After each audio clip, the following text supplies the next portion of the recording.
¿Qué onda? Yo soy Zarigüeya y bienvenidos a Huellas que Vuelan.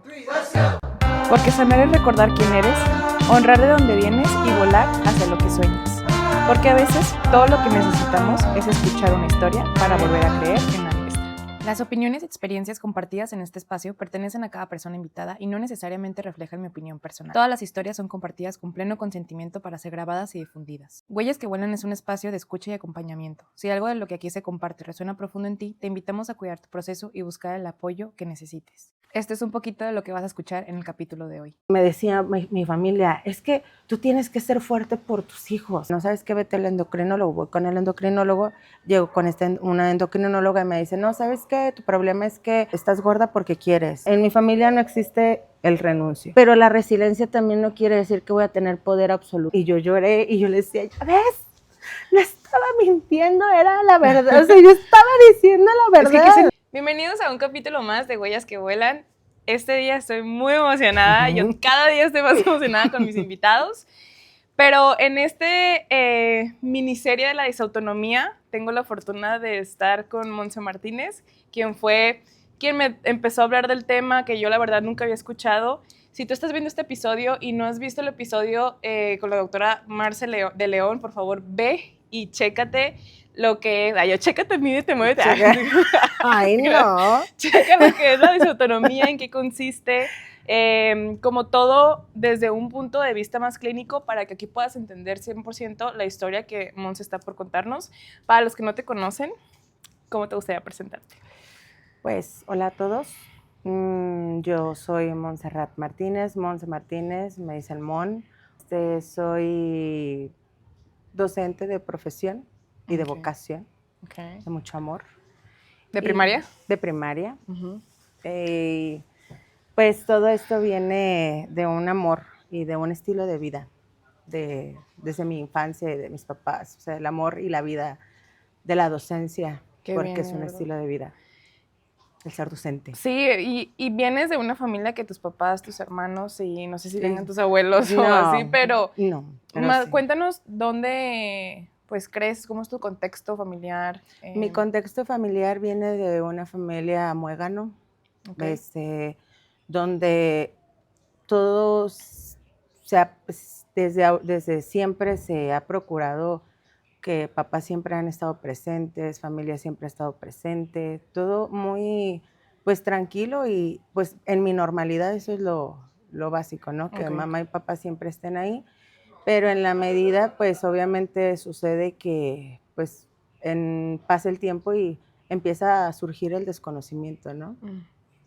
Y pues de ahí yo creo que viene este conflicto de situaciones generales, del desconocimiento y desde la opinión de muchas personas. ¿Eres tú la hija la hija más pequeña de una familia de 6 integrantes? Yo era la hija más pequeña, la más revoltosa, la más inquieta, la más peligrosa, o sea, porque siempre la más peligrosa en que mis acciones siempre era por curiosidad y a veces esa curiosidad muchas veces me tuvo como al nivel de mucho riesgo, ¿no? Y era lo que por eso mis papás siempre estuvieron ahí. Cuéntanos la mayor travesura. La mayor travesura. Has hecho. Pues yo ¿Qué siempre te acuerdas, fue muy travesura, ¿no? Pero una de las travesuras más grandes fue cuando quemé la sala de mi casa. O sea, literal, de que llamas y todo así sentada. Pues sí, no, es que estaba yo jugando con unos cerillos y empecé a oler el olor de... Es que a mí me gustaba mucho, bueno, todavía como piromaníaca, ¿no? Me gusta mucho el olor como de la pólvora, no sé. Y empecé yo a jugar con los cerillos y ¡pum! Se encendió Mis papás tenían una cantina y atrás de la cantina, que ni siquiera tenía vino ni nada más tenían botellas, de colección o no sé, no me acuerdo bien, pero no me acuerdo haber visto muchos papeles en la parte de atrás. Tenían su mini papelería como muchos docentes, ¿no? En su casa. Y me acuerdo que en una de esas que aventé el cerillo, no estaba encendido, pero sí traía como, cuando está como rojito, y pues se prendió todo. Y ahí ardió todo. Y la nana, pues, me acuerdo que estaba la nana Lucy, pues se puso bien psiquis y mis hermanos te van a regañar. Yo creo que esa fue una de las más impactantes porque me castigaron para no ir a hacer galletas con la vecina. Ok. Eso nunca se me va a olvidar. O sea, fue mi consecuencia. Y te pegó. Y me pegó porque no fue a hacer galletas con la vecina. Ok. O sea, ¿crees que lo recuerdas más por la consecuencia o por el acto de...? Yo creo por la consecuencia, porque creo que hice también muchas otras travesuras, pero no hubo como una consecuencia tan drástica, era como siempre, pues, se puede decir que justificaban o entendían mis papás la situación. Okay. Entonces nunca fue como de, esto que hiciste estuvo mal, siempre era como de, a ver, vente, o sea, era como sacar no causar conflicto ni más problema o conflicto entre hermanos, sencillamente tronaban lo que había, resolvían, platicaban conmigo, pero sin un aspecto como llegar al sometimiento ni regaño así de... O de señalar. De señalar, no, nunca. O sea, pero ese sí fue como de... Mi papá siempre fue así como, bueno, todavía es el hombre más lindo, el más... Bueno, yo creo que uno como hija... Ajá. Con los papás, pues, no sé, es como una conexión rara, ¿no? Ajá, diferente, eso más que nada. Ok. ¿Y cómo era tu relación con tus hermanos en ese entonces? Pues me odiaban, yo pienso que me odiaban porque, porque sí, me dicen todavía a veces, se recuerdan mis hermanas, es que por tu culpa siempre nos regañaban, y sí, yo creo que sí hubo ahí ciertas confrontaciones, porque ellos creían que pues era la favorita, no la típica, ¿no? Más que nada uno siendo la más chica, sí, más traviesa. Sí, o sea, la típica de, tú eres la favorita, o esta de que no te regañen como nosotros en su momento, o así. Así. Sí me la han aplicado por ser la más chica también. Sí, por ser la más chica, por ser la consentida, porque a pesar de que tengo una hermana más grande, no había esa como conexión, ¿no? Es una conexión como muy, pues muy natural, por más que uno lo quiera buscar, ¿no? Y sí, hubo ese momento como tenso en ciertos momentos de la vida donde pues mis papás sí buscaban la manera de blindarme para que mis hermanos entendieran desde otro aspecto sin ser tan como emocional, o que no se tomaran las cosas de manera personal, pero sí yo llegaba a hacer cosas así como de, si tú no haces esto o si tú no me haces caso, yo le voy a decir a mis papás que tú hiciste esto. Y mis papás me creían. ¡Wow! Ok, sabías jugarla de esa manera. Y yo así de lloraba y así, cosas así, pero por eso pero sí es como algo que sí acepto, sí mis hermanos ahora ya lo entienden. Ok, y tú también pues, ya es como ay, perdón. Sí, y ahora que yo tengo hijos, pues sí trato de yo no ser así también, así de primero escarbarle, y también siendo maestra, ¿no? Claro. Primero le escarbas antes de señalar, aparte que no es correcto, ni siendo mamá, ni siendo maestra, señalar a alguien. Sí, eso es bien importante para que tomen nota los que tenemos niños como alumnos o como hijos o como sobrinos o así, ¿no? Porque si tú buscas que un niño te diga la verdad o que hable con la verdad, entre más culpable se sienta, menos va a haber la honestidad, porque ellos van a buscar el salir del problema de alguna manera. Oye, aquí en el podcast tenemos la dinámica de mis primeras huellas, que sabemos la importancia de la infancia en la vida, entonces... Vamos a ver qué te toca el día de hoy. Ay, que me toca el día de hoy. Ya te he entrevistado como 20 veces. A ver si esta sale, a ver. Ay, bueno, dice, una vez me sentí invisible cuando... bueno, yo sí me voy a acordar mucho de un comentario de mi abuela. Perdón, abuela, pero sí es... Yo entiendo ahora a mi abuela sin juzgarla, y obviamente ella actuó desde sus herramientas, pero sí era de... te cuido a ellos tres, pero ella no. Entonces sí era como, ¿por qué? Ajá.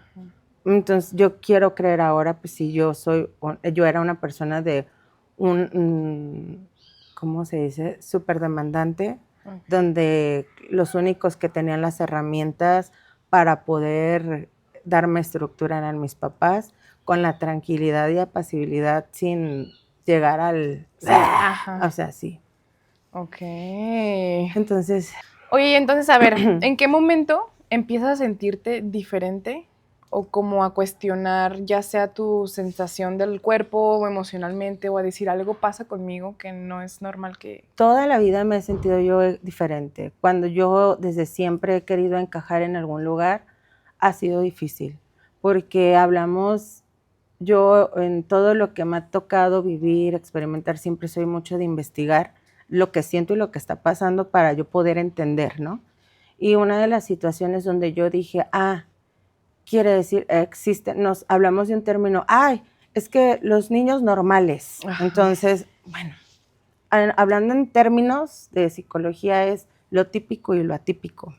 Pero el ser típico o ser atípico, pues es parte de una estructura, y si hablamos de ahora de la realidad, es que todos somos atípicos, ¿no? Claro. Porque el ser típico no existe. El ser típico... ¿Bajo los ojos de quién, no? Qué flojera, ¿no? El ser típico, o sea, la realidad es que nunca vamos a tener una vida perfecta, no siempre va a ser todo color de rosa, esa es la realidad. Y yo siempre fui una niña atípica que sentía el doble, que yo veía los ojos las cosas con otros ojos, quería resolver las cosas de otra manera. Sencillamente era diferente y tenía una estructura diferente y entendía el mundo de una diferente manera. Y así duró toda mi infancia. Y sobre mí misma yo traía una sobreexigencia de llegar a ser típica. Mi exigencia era que me vieran con los ojos como veían a todos los demás. Que tú me comentaste que eras muy perfeccionista y que querías de que todo lo puedo y así. Todo lo puedo, siempre quería sacar 10, me costara lo que me costara, hubiese lo que hubiese. Papás sí estuvieron presentes, pero yo creo ahora, hablando en la cuestión de aprendizaje, yo siendo maestra, el papel de un padre en la escuela no es solamente darles... Ten, mira, aquí está el cuaderno, ten, mira, aquí está el internet, ten, mira, aquí está el dinero, yo cumplo con llevarte a la escuela, no.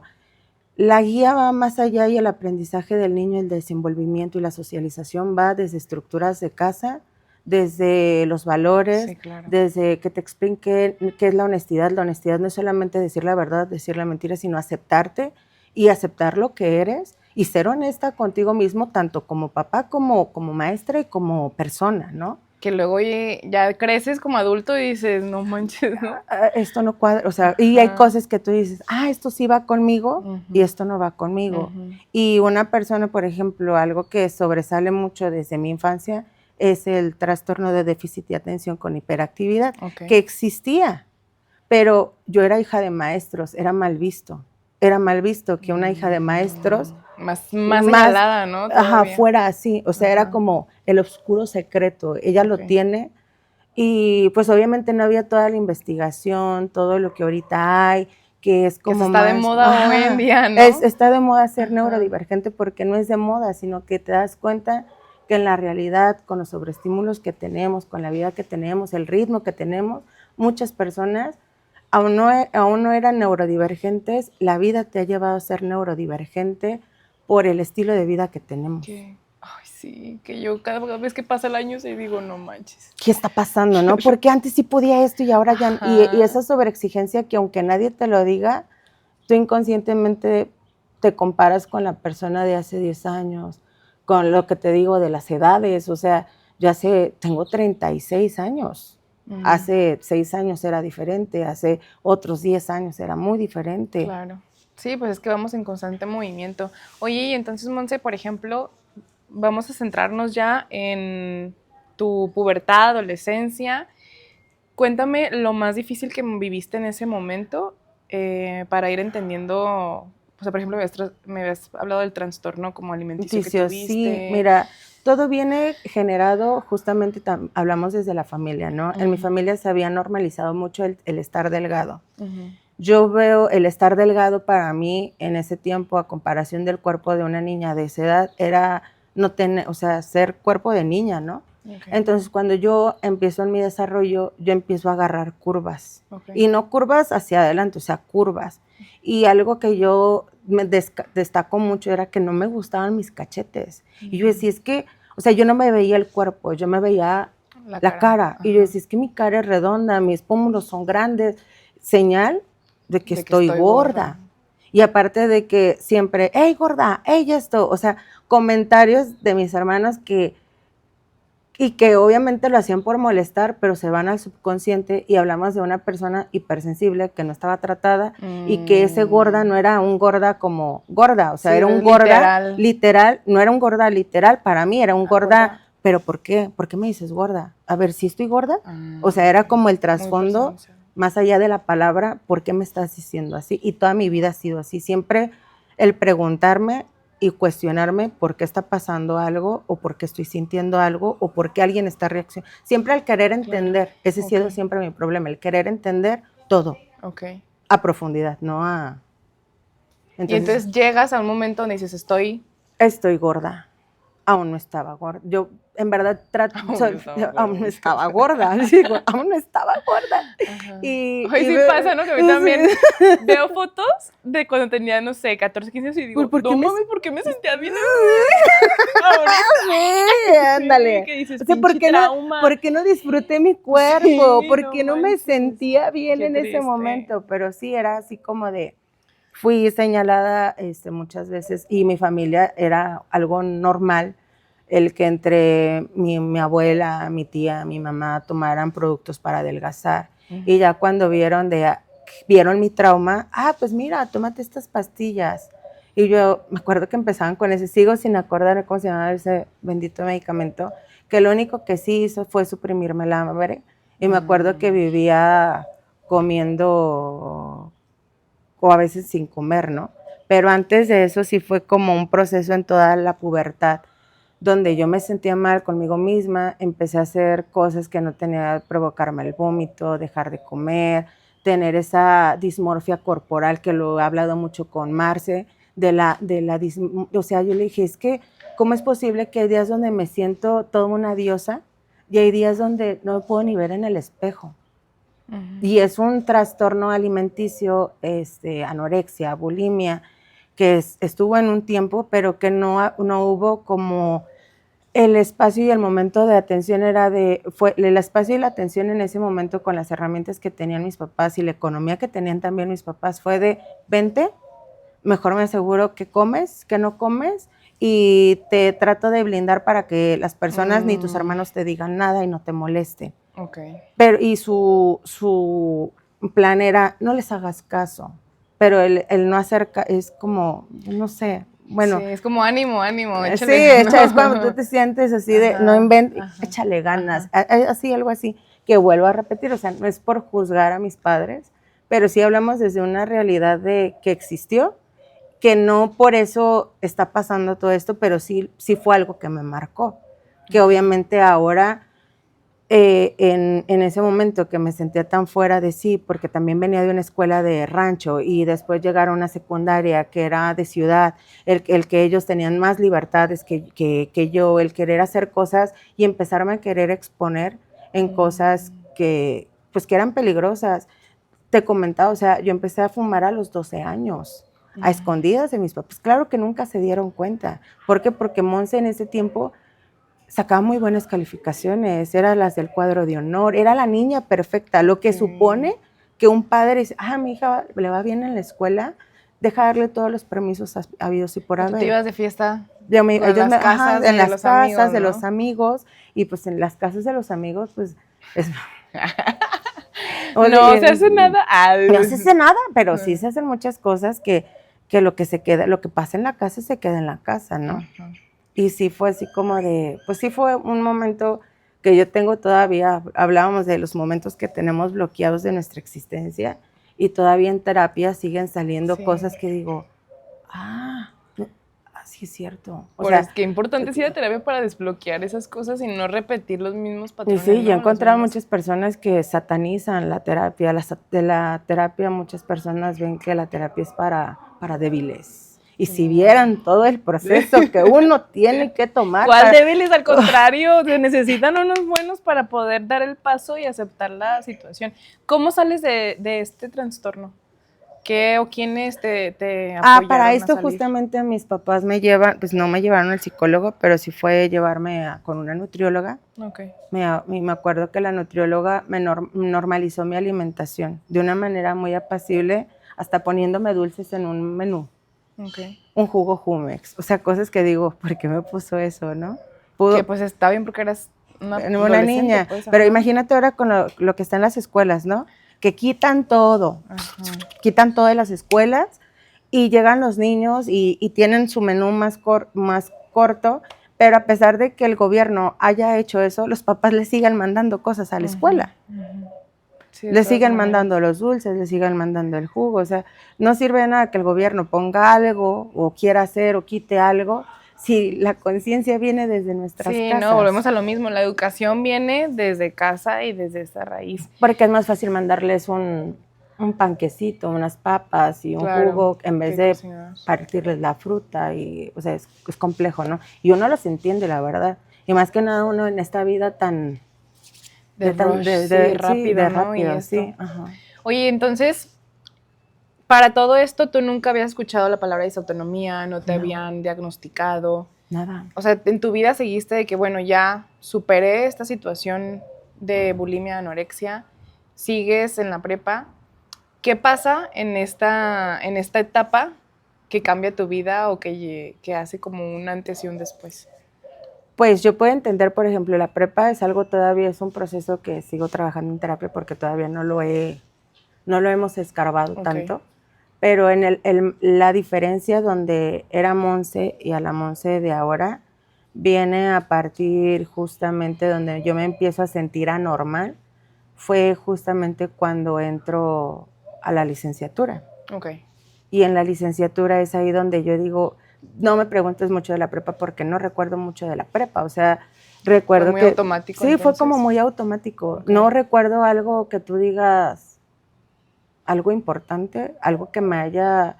O sea, sencillamente me acuerdo que viajaba de un grupo a otro grupo, a otro grupo, a otro grupo, porque en cada grupo encontraba, o sea, eso sí, tiendo a ser como muy adaptable. Y en todos los lugares encontraba un espacio, pero no me sentía, pues al 100% como ya plena, agarrada, ¿no? O sea, como, ay, de aquí soy. No, nunca. Yo también así me pasó. Llegué a la normal, igual, o sea, llegó a la normal, estudié en la normal de Jalisco, la Benemérita y Centenaria Escuela Normal de Jalisco. Y yo, arriba de educadoras. Me sé todavía el himno. Y yo, de esos recuerdos que tú dices, como para que guarda mi cerebro eso ahí, pero me causaba mucho impacto. Y yo ahorita vamos a grabar un reel mucho empoderamiento el himno, ¿no?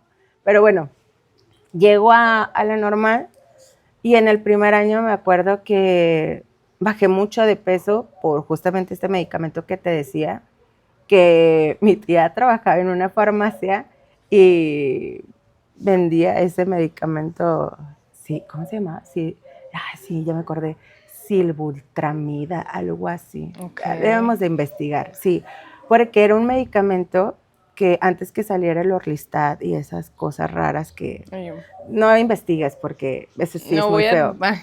Entonces, me acuerdo que me suprimí el hambre y era comerme un panquecito. En mi día, lo que yo desayunaba era, y comía en todo el día, era comerme un panquecito de esos de chocolate. Y me lo comía porque tenía chocolate y me duraba para todo el día. Manches. Era lo único que comía. No manches, ¿cómo crees? Todo eso fue la normal. En el primer año. Sí. ¿Y sea, energéticamente bien? No, todo? Tonta. Porque me acuerdo que nunca se me va a olvidar la clase de desarrollo infantil, que era, esa maestra era que te tenías que aprender las cosas de manera explícita y muy como venía, ¿cómo se dice? Pues sí, literal, cuál viene y de esa manera te daba el montón de hojas y te lo tienes que aprender y lo tienes que exponer. Okay. Preguntas raras, pero eran cosas nunca se me va a olvidar, ¿no? Me acuerdo que una compañera preguntó un día, para mí se me hacía muy bobo, porque como te digo, o sea, el desarrollo infantil yo veía todo mi primer año y mi segundo año de la normal, era como si estuviera viendo toda mi vida porque era algo que... Porque tú viviste con tus papás maestros, ¿no? Ajá, entonces era así como otra vez, en modo automático. Estabas avanzada. Sí, así como de... me acuerdo de esa pregunta de que decía una compañera que dijo, oiga, oiga maestra, ¿y la ceguera nocturna quiere decir entonces que no pueden ver en la noche? Y eso me causaba mucha irritabilidad. Digo, oye, estoy aquí para escuchar esto. Sí, así, o sea, yo siempre he sido como de, si voy a aprender algo o si estoy aquí es con un propósito, ¿no? Que tú me preguntas, ¿por qué quise ser maestra si pasé todo esto? También lleva una gran historia, pero sí fue como de, el querer ser maestra viene porque yo quería ser cantante y yo quería ser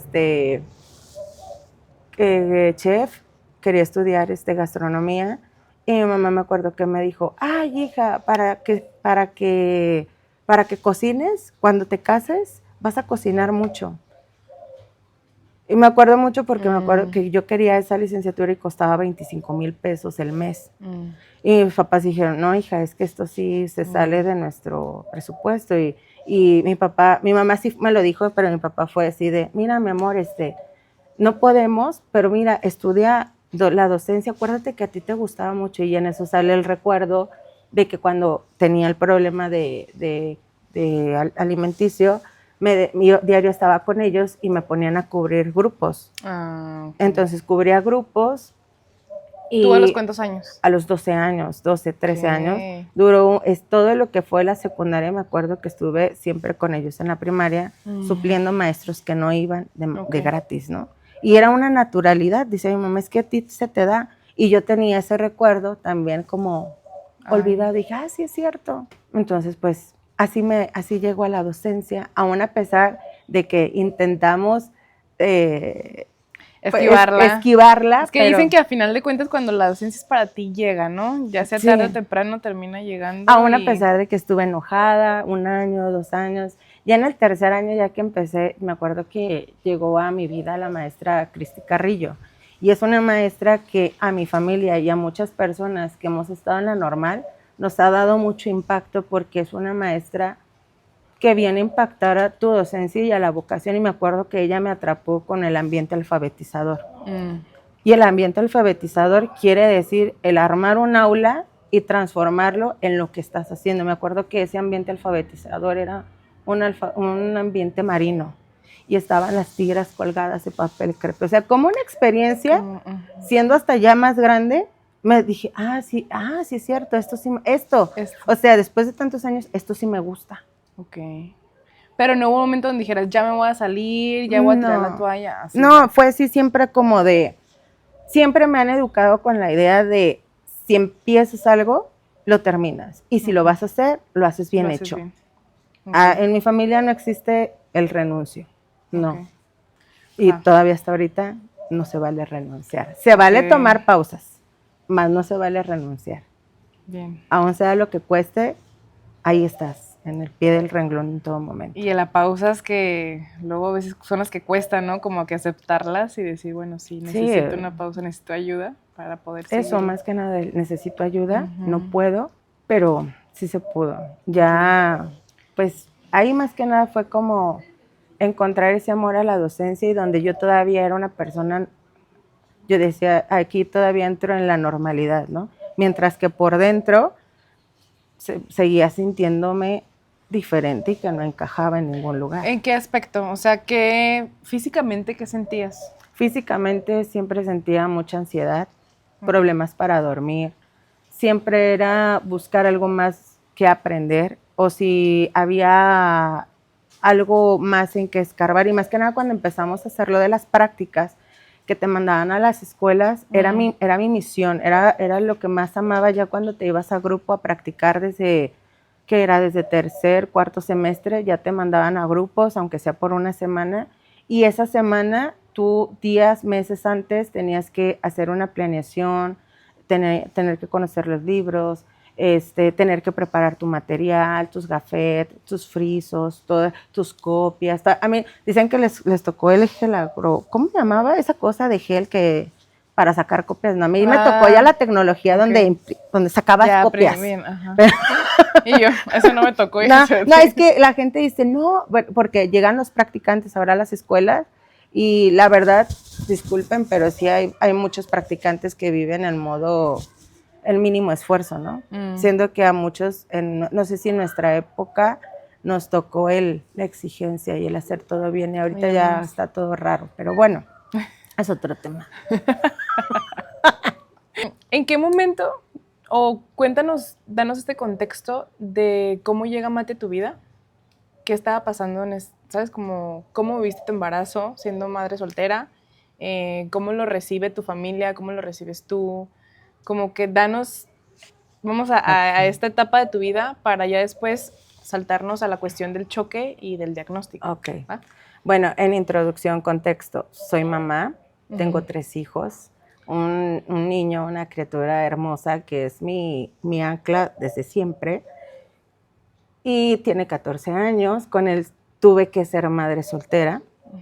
Tengo otra niña de 6 años que es mi revolución y mi paz que es Marquito que tiene 2 años, ¿no? Y cada uno de mis hijos han llegado a mi vida en momentos precisos.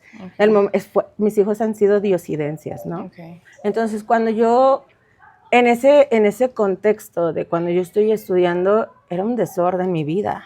Hacía, como mis papás no me veían, todo lo que no me permitían. Ay, me acuerdo en ese tiempo también cantaba en una banda de rock. Entonces fue como de irnos a Chapu, era sábado, viernes, me acuerdo jueves, sábado, domingo, y estar cantando. O sea, el sueño de ser rockstar también me tocó. Tengo todavía mi guitarra eléctrica rosita y esa parte que yo digo, ¡ay, qué bonito! O sea, sí lo viví. El tener esa vida tan loquilla en algún momento y tan desenfrenada. Y al tomar decisiones y que me exponían, llegó Mati. Llegó Mati en un momento de reconstrucción. Okay. Llegó un momento de reconstrucción donde yo me acuerdo que me sentía muy mal, me sentía taponeada y llegó con mi mamá, digo, mamá, es que me siento como empachada. Sí, me siento empachada, como que algo me cayó mal y algo traigo atorado ahí. Le dije, aparte traigo como unos días de retraso. Mi mamá nada más con su cara, yo apenas ahora recuerdo su cara de, ok, empachada, sí. Empachada. Está medio empachote, más alto que ella. Y entonces pues me acuerdo que me llevó a hacer unos estudios, y hasta me acuerdo, ¿cómo te dije?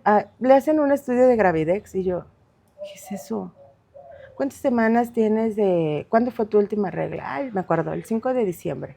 Te digo que hay cosas innecesarias en mi mente, yo soy mucho de fechas, o sea, se me podrá olvidar muchas cosas del día de hoy, pero hay fechas que están ahí presentes, 5 ¿no? de diciembre fue tu última regla. Fue mi última regla antes de Mati. Entonces, el 11 de enero, me acuerdo que mi mamá me lleva a hacer este estudio y abro yo la hoja, el estudio, y le digo, ¿qué es esto? Ábrelo, léelo. Y yo así de, no sé leer. No. Y ya le digo, decía, 12 semanas de embarazo. Y yo dije, ¿en qué momento? ¿Cómo sucedió, madre? Explícame. No entiendo nada. No fue unos besitos. Nada más fue, no, yo soy como la Virgen. Ponte la Virgen. Ay, güey. Ay, perdón, Dios, me es cierto. ¿Y tu mamá qué? ¿Cómo fue su reacción? No, mi reacción fue llorar.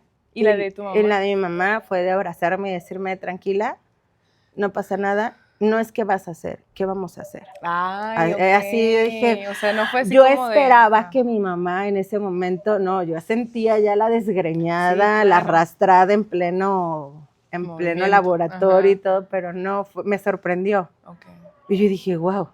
Entonces, pues yo ya había cuidado a mi sobrina. Justamente estábamos en ese espacio donde durante un año completo nos hicimos cargo de mi ahijada, de mi sobrina, de mi cielo, es que es una conexión muy bonita que tengo con ella de manera natural e innata, o sea, no sé. No sé. Entonces tú ya traías eso de bueno. O sea, yo ya maternal de mi bebé, siempre ya tiene casi 16 y yo la sigo viendo como una bebé ya. Está, ¿Fati? Okay. Entonces, salgo embarazada. Y mis nervios eran, ¿cómo le iba a decir a mi papá? Porque mi papá Yo nunca lo he visto, en ese tiempo todavía yo no sabía ni qué era verlo enojado, ni qué era... Y yo me sentía como que les había fallado, ¿no? Claro. Dije, esta jugada no me salió. Dije, ¿ahora qué voy a hacer, no? Y me acuerdo que... O sea, todo el tanto tiempo siendo la hija perfecta, esta imagen. Esta sobreexigencia para que mis papás se dieran cuenta que yo era perfecta. Ok, entonces ya con esto no se lo podías como ocultar, ¿no? Decir, no, pues, ¿cómo? Entonces, llego con mi papi y le digo, oye, papi, me acuerdo que ese día nos esperamos mi mamá y yo a que no estuvieran mis hermanos. Y fue, papi, ocupo hablar contigo. Y mi papá así como de, ¿qué pasó? Sí, ¿qué pasó? Ajá, raro ya sentía. Raro, así como de, es que estoy embarazada. Y, perdón, y, llorando yo, ¿no? Y mi papá se empieza a reír, pues su risa de nervios, ¿no? Igual, ay, hija, no pasa nada, tranquila, es una bendición. No, en ningún momento me preguntaron por su papá, nada. O sea, era como que un tema de hijo con sus padres y ver qué tenemos que hacer, ¿no? Entonces, pues así pasó en mi último año, justamente tenía 20 años cuando salí embarazada. Y fue un año difícil porque era el entenderme. Sí, hubo muchos momentos donde me tiré, donde yo decía, es que yo no quería esto, yo no quería las cosas así, yo soñaba, y era mi reproche a mí misma de yo querer haber tenido una familia y haberle dado a mi hijo la familia que yo siempre tuve. Entonces, pensar en que mi hijo no iba a tener papá y que yo en ese tiempo, obviamente era como muy mal visto que hubiese una madre soltera. Claro. El de que, ay, ¿dónde está el...? O sea, siempre la gente incómoda que llega y pregunta cosas impertinentes. Sí, yo sé que te estás preguntando, ay, ¿qué pasó? ¿Y qué pasó con el papá? Bueno, es como algo oculto, ahí está. ¿Sabe? Y yo, oye, voy a que paguen una suscripción para ese capítulo. ¿Quieres saber ese capítulo? Es una gran historia, pero no. Y físicamente, ¿cómo te...? O sea, porque hoy en día tienes autonomía, pero, por ejemplo, en ese entonces tú todavía no lo sabías y había como un cambio. Pero sí hubo como muchas alarmas que ahora que platicando con los doctores y cuando te preguntan todo esto, la típica de, oye, ¿y tus embarazos? Porque siempre te preguntan, ¿cuántos embarazos? ¿Y cómo fueron? Y esto. Yo sí hago mucha mención que con Matías tuve preeclampsia. Entonces yo me acuerdo haber estado recortando, justamente era mi último año, donde iba a comenzar mi último año de prácticas y yo estaba preparando todo mi material porque ese año iba a estar al 100% en un grupo, todo el año, y con mi tutora, pero yo tenía que llevar planeaciones, yo tenía que llevar mi material, y me acuerdo que estaba haciendo hasta recortando mis gafetes de lapicito, y en eso volteo, y yo tenía como, siempre he sido chiquita, y las piernas no me alcanzaban el piso, y volteo y veo mis pies así, pero gordos, así hinchados. Intento pararme y no me podía parar. Y le empecé a gritar a mi mamá, le digo, mamá, ya en eso llega mi mamá, ¿qué pasa? Y ya me ve los pies como entre rojos y morados. Mi papá me carga, yo no sé cómo sacó fuerzas para cargar, bueno, en ese tiempo no estaba gorda. Embarazada. Estaba embarazada, no era panza normal, era panza embarazada. De bebé. Y entonces mi papá me carga y me llevan al hospital. Entonces ya me internan ahí en el IMSS y ya me acuerdo que estuve como unos meses, no, sí, como un mes, no sé, la verdad tengo también ese, de eso no te hablo de tiempo. Y fue como un mes antes de tener a Mati. Entonces ¿te quedaste el último mes súper en reposo? Sí, no, fue estar descansando intermitentemente porque en la escuela no me lo permitieron. En la escuela fue desde que empecé con esto de la preeclampsia, es de, tú tienes que venir, si no, vamos a ponerte a descansar el semestre. No es como ahora de te sientes mal, te vas a distancia, no. Era, te vienes porque te vienes.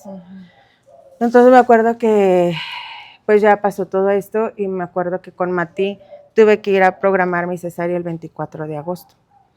Llego a programar mi cesárea porque era una cesárea ya programada porque tenía preeclampsia y no tenía que pasar por estrés y todo eso.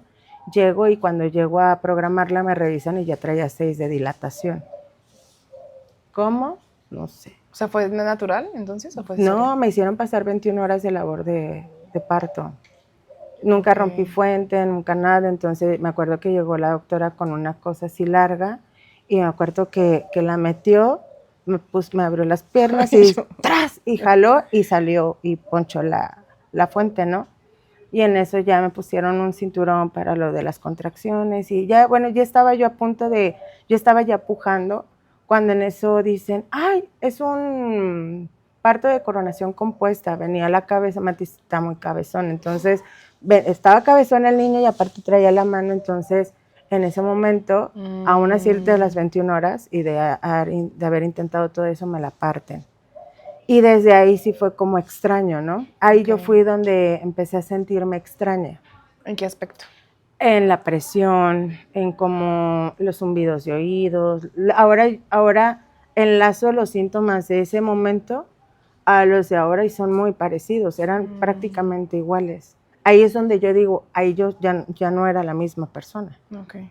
Entonces tengo a Mati, pasa el tiempo y de igual manera yo sentía raro. Empecé a sentir las manos heladas,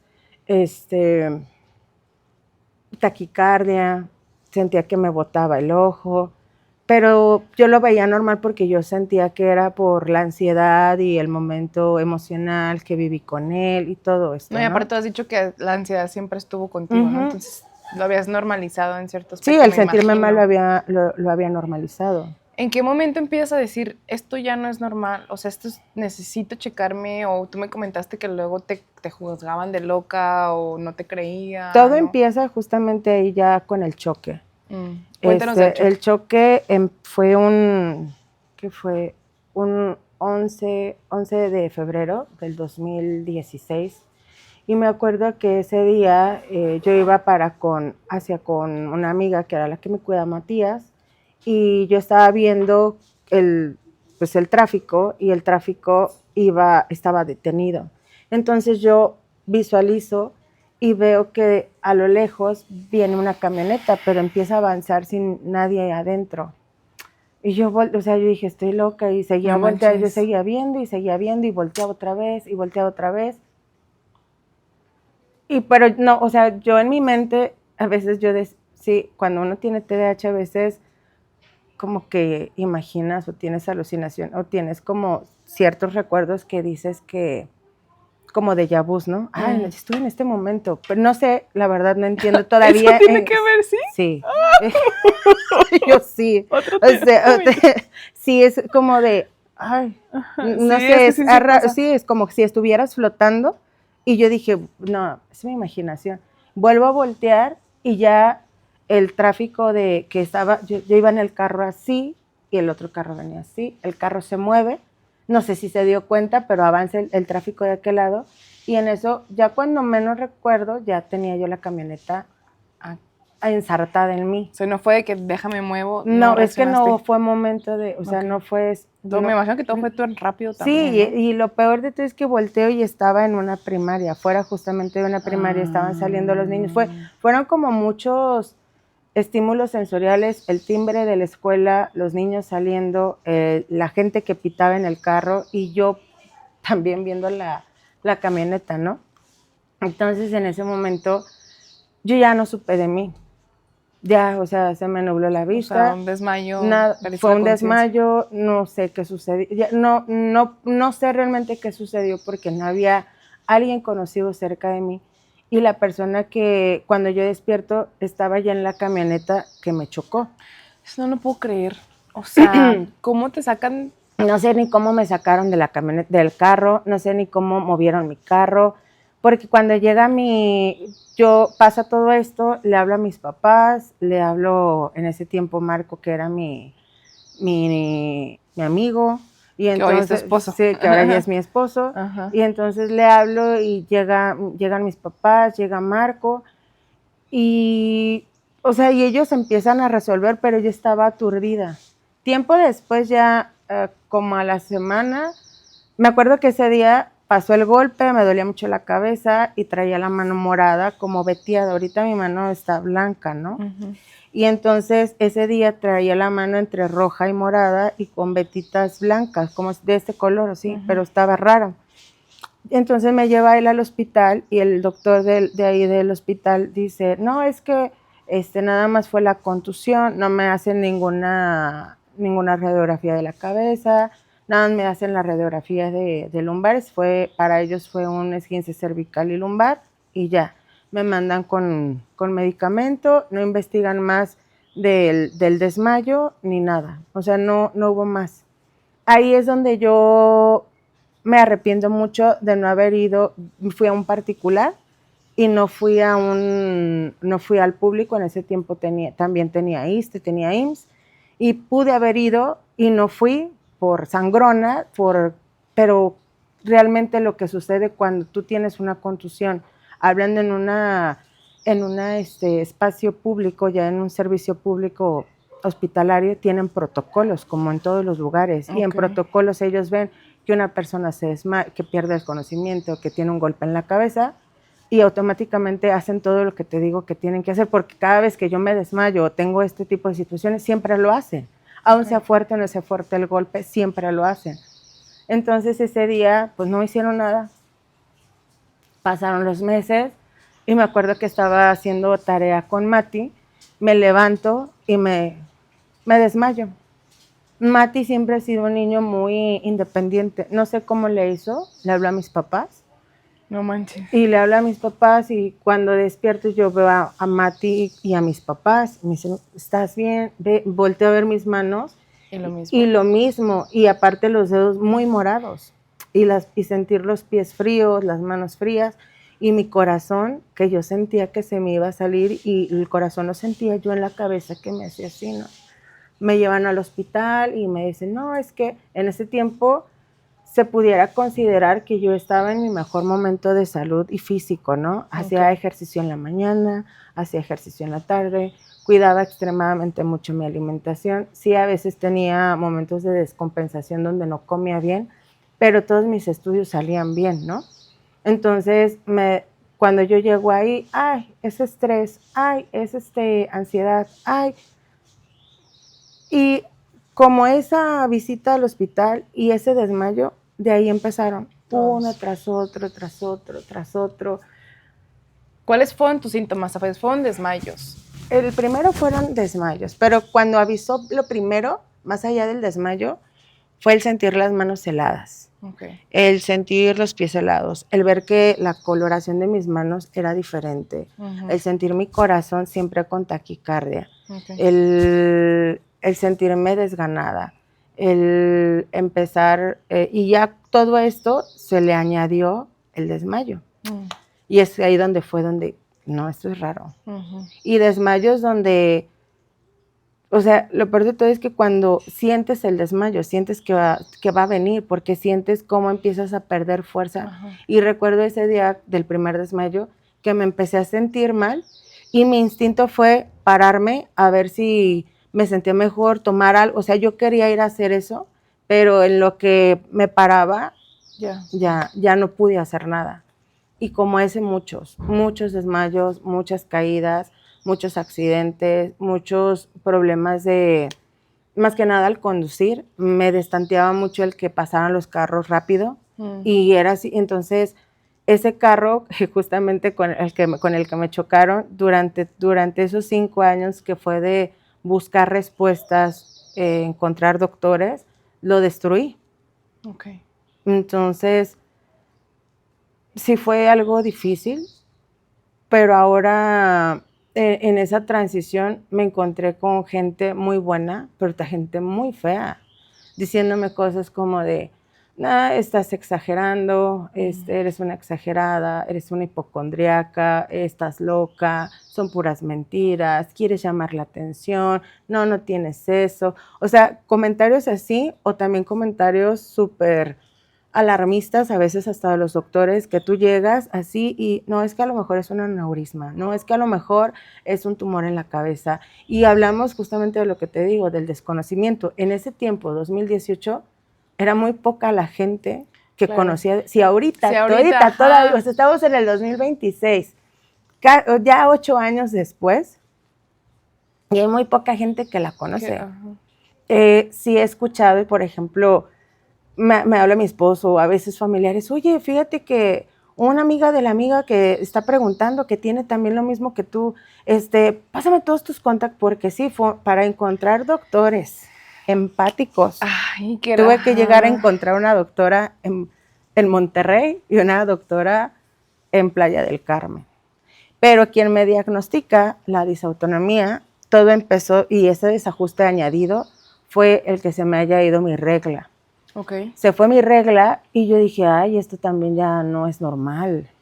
Obviamente yo asustada entre qué está pasando, también deseaba yo en ese tiempo tener un bebé porque ya tenía una pareja estable y queríamos buscar, yo soñaba con una niña y al querer tener esta niña Marianela, tuve que buscar a pesar de que me sentía mal, yo añoraba, o sea, yo nunca fue como de, ay, me siento mal, yo ya no renunciar, no, yo sí, me siento mal, sí esto, pero en esa búsqueda de querer encontrar respuestas y querer seguir con mi vida, llegó con el doctor Rubalcaba, que era mi ginecólogo en ese tiempo, me revisa y me dice, ¿sabes qué? Traes síndrome del ovario poliquístico, pero no tiene nada que ver el síndrome del ovario poliquístico con todo lo que tú sientes. Te voy a mandar con el cardiólogo. Me mandó se llama aquí en Jalisco Núcleo Guzmán. Entonces te voy a mandar con el doctor Ernesto y él te va a dar muchas respuestas. Cuando yo le platico obviamente al doctor, el doctor conocía algo, pero eso siempre le he agradecido al doctor Rubalcaba, que siempre yo he escuchado algo que dicen los doctores, zapatero a sus zapatos. Él se encarga de lo ginecológico, de lo suyo, y él me manda y me deriva con el doctor Ernesto. Okay. Cuando llego con el doctor Ernesto ya era el 2018, pero para yo poder llegar con el doctor Ernesto pasan ya 2 años. O sea, tú 2 años estabas, ¿qué tengo? Y tienes esto y no tienes esto y ahí no encontrabas un diagnóstico. Y nada más lo único que me daban era diazepam, iba al psicólogo y todo, y el diazepam me lo daba el médico general del ISSSTE. Ahora entiendo y digo, qué responsabilidad. Oye, claro. ¿Cómo van a dar ese tipo de cosas? Estos doctores no saben ni qué onda, ni la trascendencia que tienen este tipo de medicamentos en cuestión neuronal. O sea, no soy médico, pero obviamente me he dedicado a investigar todo lo que, o sea, siempre tengo esa manía de que cuando me dan un medicamento nuevo, siempre lo investigo. Pues sí, está bien eso. Es parte, yo creo que de la responsabilidad del paciente, saber qué consecuencias, o cómo le llaman, efectos secundarios va a haber, ¿no? Para poder entender por cualquier cosa, para no asustarme, ¿no? Aparte que de lo que te diga el doctor, yo creo que el doctor lo hace, a veces no te alarma tanto para que no muestres como esa negatividad al momento de darte el tratamiento, ¿no? Entonces llegas con el cardiólogo y te da... ¿De ahí? Te das el estudio que nos mencionaba que la Marce, que era de que la cama y eso. Sí, pero primero llegar con un doctor. Ajá. Después de todos estos años y llegar con un doctor, que me acuerdo que me dijo, oye, Monse, ¿en qué puedo ayudarte? Y ya le empecé, es que fíjese que me desmayo, me siento mal. Y lo más raro es que me enojo, me desmayo, me angustio, me desmayo. Estaban conectados con todas mis emociones en ese momento, y más que nada porque estaba yo más reactiva a todo lo que estaba pasando, y yo estaba ya muy vulnerable en ese tiempo. Me acuerdo que ya todo lo que me pasaba ya era desmayo. Okay. Cualquier cosa, hasta el cambio de clima, el calor, la ropa, o sea, la comida, malestares, el ciclo menstrual, el dolor del ciclo menstrual. O sea, desmayo. Me desmayo, o sea, todo era desmayo. Okay. Estar parada mucho rato, me acuerdo una vez también estaba platicando con un compañero en pleno patio, traía falda, en ese tiempo diario andaba con tacones y diario yo bien guapa y así, y ese día me acuerdo que estaba platicando con él y que sabe qué, y dice, se te puso la cara blanca, dice, yo soy morena, si te pusiste pálida, y pum, enseñándole los calzones a toda la escuela.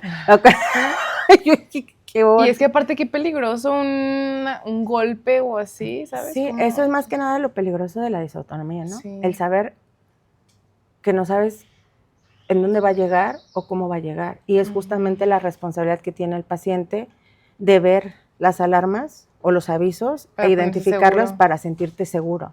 Va a pasar esto ya. O sea, se escucha muy bobo, pero sí, o sea, ya sientes que va a llegar, espérame, ya va a llegar la crisis. Okay.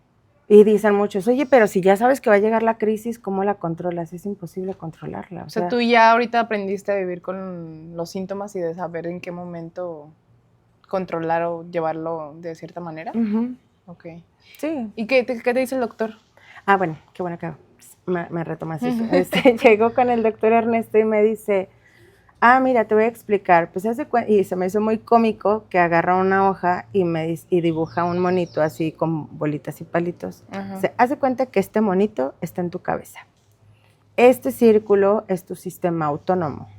Tu sistema autónomo es el que controla el 90% de todas las funciones de tu cuerpo, hablando desde la respiración, los latidos del corazón, tu transpiración, la cuestión de digestión, tus emociones, el cómo controlas, el cómo reacción, todo eso, los parpadeos, o sea, todo. Dije, ok. Dice, entonces tu monito ya está cansado, ya está saturado. Entonces tu sistema autónomo está fallando y tu sistema autónomo, como empieza a desregularse, lo que hace el monito es desconectar la máquina para que no le vaya a pasar nada. Entonces tu sistema lo que hace para blindarte cuando ve que se te sube mucho la presión o se te baja mucho, ve que va a salirse esto de control, lo que hace es desconectar y esto desmayo. Y es mi desmayo. Y dije, guau, o sea, ya darle nombre. Ese día lloré.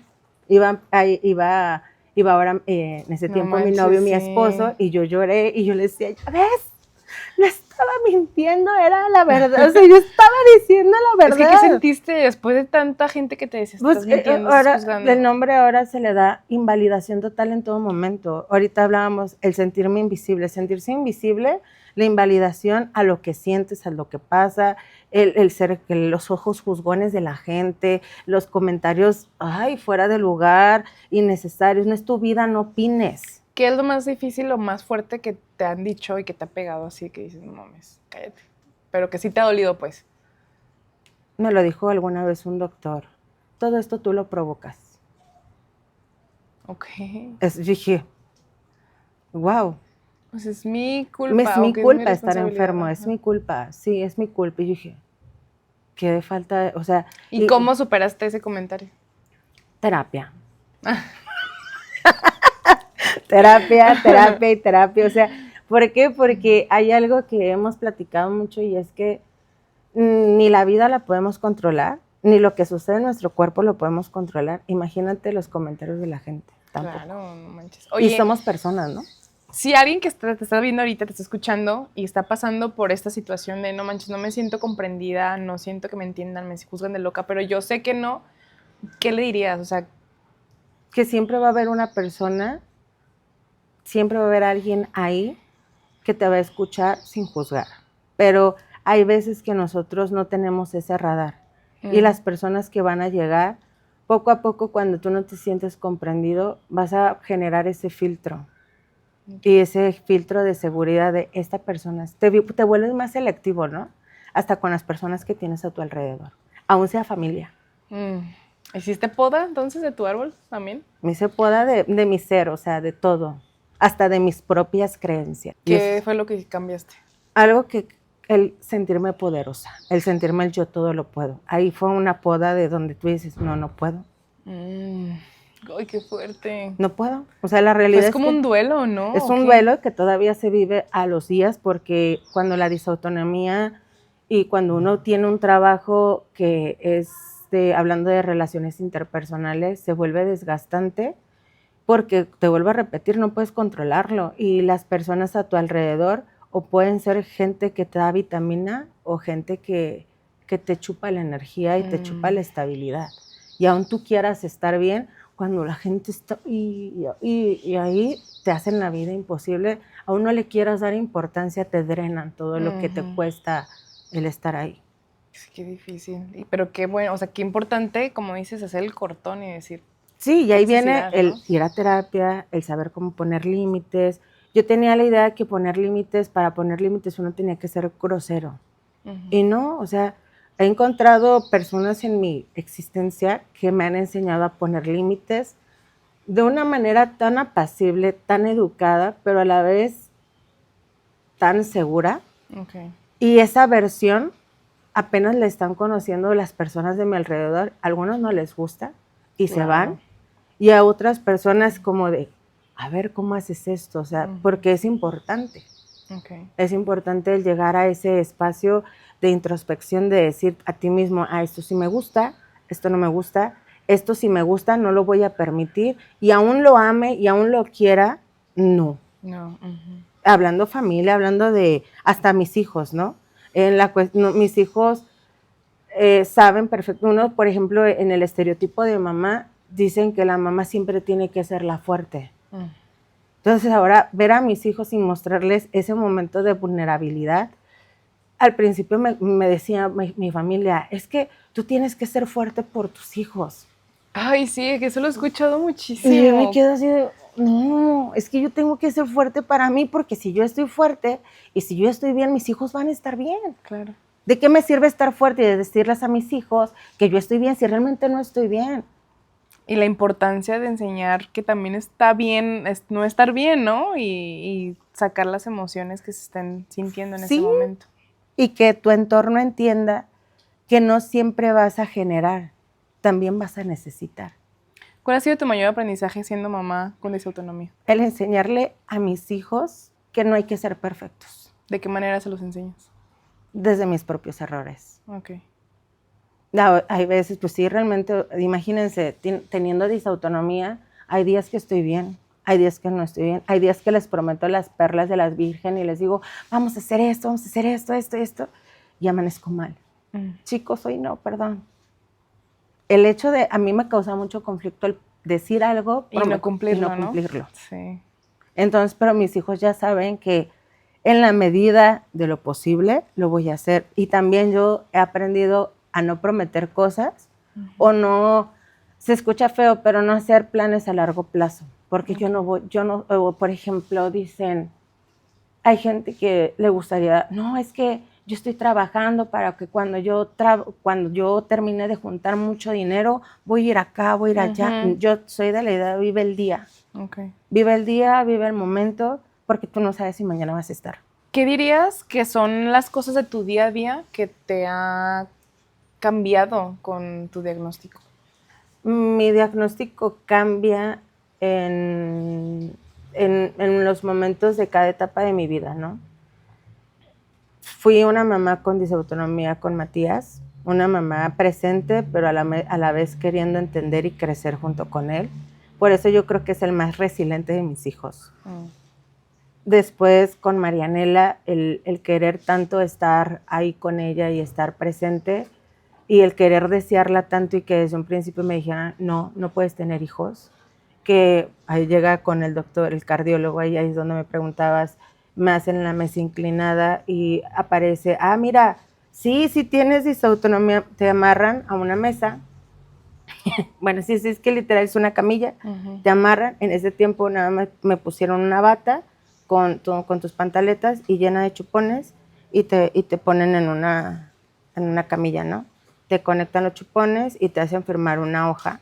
Me acuerdo que mi mamá ese día que fue a ese estudio, que cuesta muy caro. Ese es otro punto de vista de la disautonomía. La disautonomía es muy cara. Okay. El atender la disautonomía y el estar bien con disautonomía es muy costoso. La disautonomía en el sistema público no existe. No existe, ¿verdad? No existe y no hay, sí, han llegado, me hicieron a mí la mesa inclinada y me hicieron ¿cómo le llaman? El holter, ya que yo llevaba todas las pruebas. Es como medio ilógico, ¿no? Oye, te estoy diciendo que me siento así, pero yo tuve que llevar ya todo. Mira, tengo esto. El doctor ya, a ver si es cierto, deja hacerte otra vez la mesa inclinada, deja hacerte otra vez el holter, a ver si es cierto, ¿no?